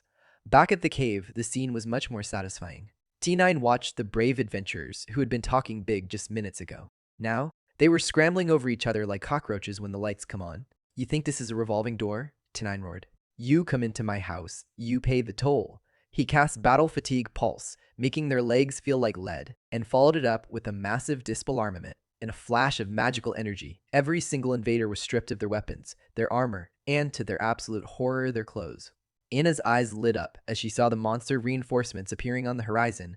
Lord Dragon, look! Barkley and the others are back! We're saved! Tenine quickly moved his wing to block her view of the now naked, panicked players running through the woods. Whoa! Whoa, don't look at that, Anna! You'll hurt your eyes. It's a very ugly sight. He waved a claw toward the cave entrance. You and Serena go back inside and put the kettle on. I'm going to finish handling these pests.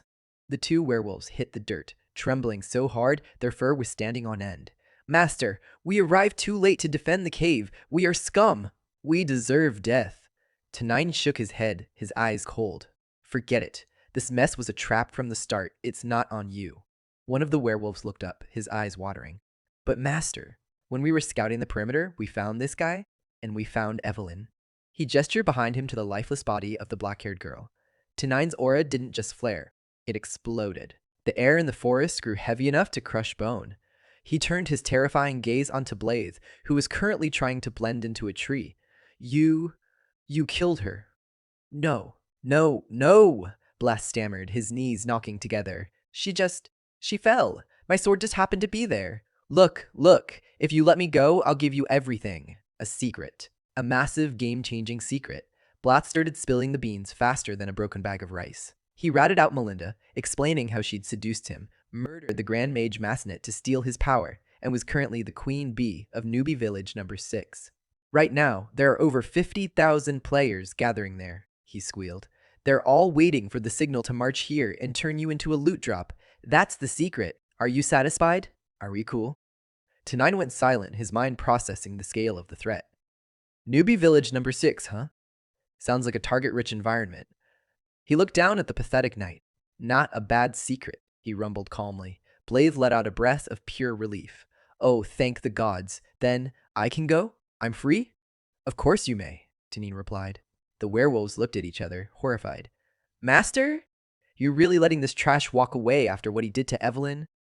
Before the sentence was even finished, Tenine leaned forward. No roar, no warning, just a concentrated plume of dragon fire that turned Blaze into a human-shaped pile of ash in less than a second. I never said I'd let him go while he was still alive, Tenine said coldly, stepping over the ashes.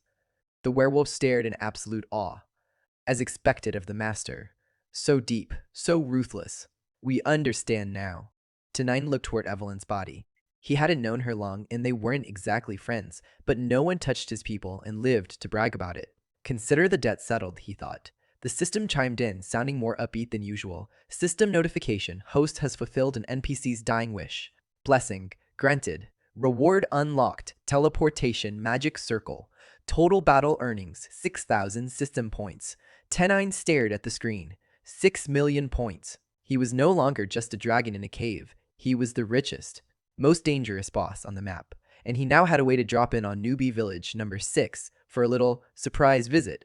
Tenine stared at the 6 million points in his balance and felt like a high roller at a casino. System, he mused. This teleportation magic circle. Can I use it to airmail myself directly into the middle of Newbie Village number 6? Teleportation circles can only send you to places you've previously visited or locations marked by the ancient. Dragonkin, the system replied with its usual mechanical sass. Tenine nodded, the gears in his head turning. So, I either need to scout it out first or find some old dragon graffiti. Got it. He looked over at the wounded monsters and the charred remains of the forest. A rare flash of guilt crossed his face. The biggest threat this time wasn't the humans. It was my own biology. If I hadn't been knocked out for that class evolution, Evelyn might still be alive. He narrowed his eyes. System, talk to me. Is there a way to shorten or delete the coma phase for my next evolution? I can't afford to be a sitting duck every time I get a power-up.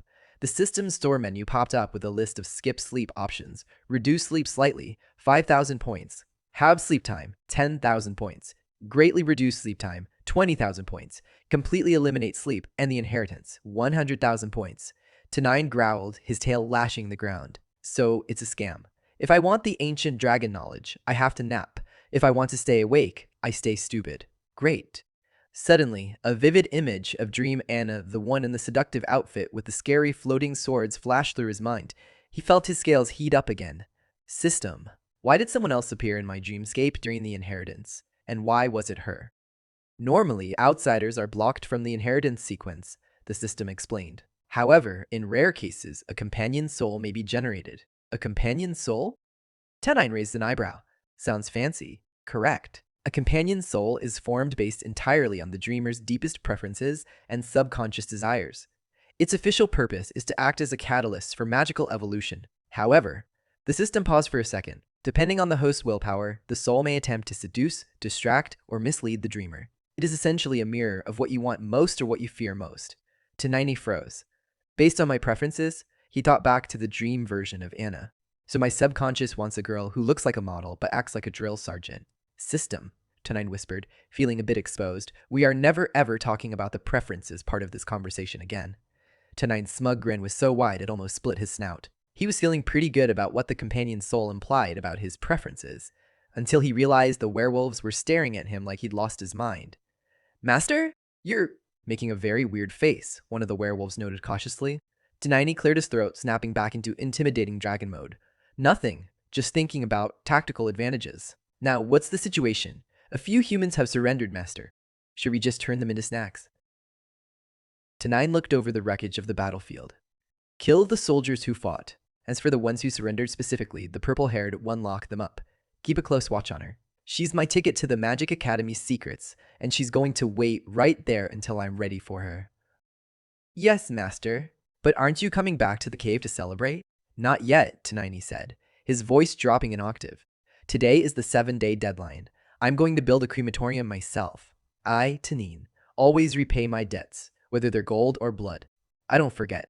Later, as the sun began to dip below the horizon, Tenine sat alone near the edge of the forest, the weight of the day pressing down on his scales. Serena walked over, her eyes red and puffy. Before Tenine could even ask what was wrong, she burst into tears. Lord Dragon, Evelyn, is she really never coming back? Tenine sighed, his wings drooping. So you found out already? That loudmouth Barkley really can't keep a secret for 5 minutes, can he? Anna looked up at him, her voice small and trembling. Lord, if one day it was me, if I died, would you be sad? Tenine did, the question hitting him harder than any physical slap from a dream soul. Why on earth would you ask something like that? Because, Anna whispered, looking at the distant stars, if I knew someone was sad because I was gone, wouldn't that make my life, and even my death, feel a little more meaningful? Tenine stood up, his massive shadow stretching over her protectively. He looked her straight in the eye, his gaze fierce. Death has no meaning at all, Anna, he declared firmly. It's just an end. If death is the price of being weak, then I'll simply grow strong enough to sit at the absolute top of the food chain. I'll become so powerful that the world won't dare take you or me just because we weren't ready. He nudged her gently toward the cave. Now go inside. I have a village to visit and a debt to collect.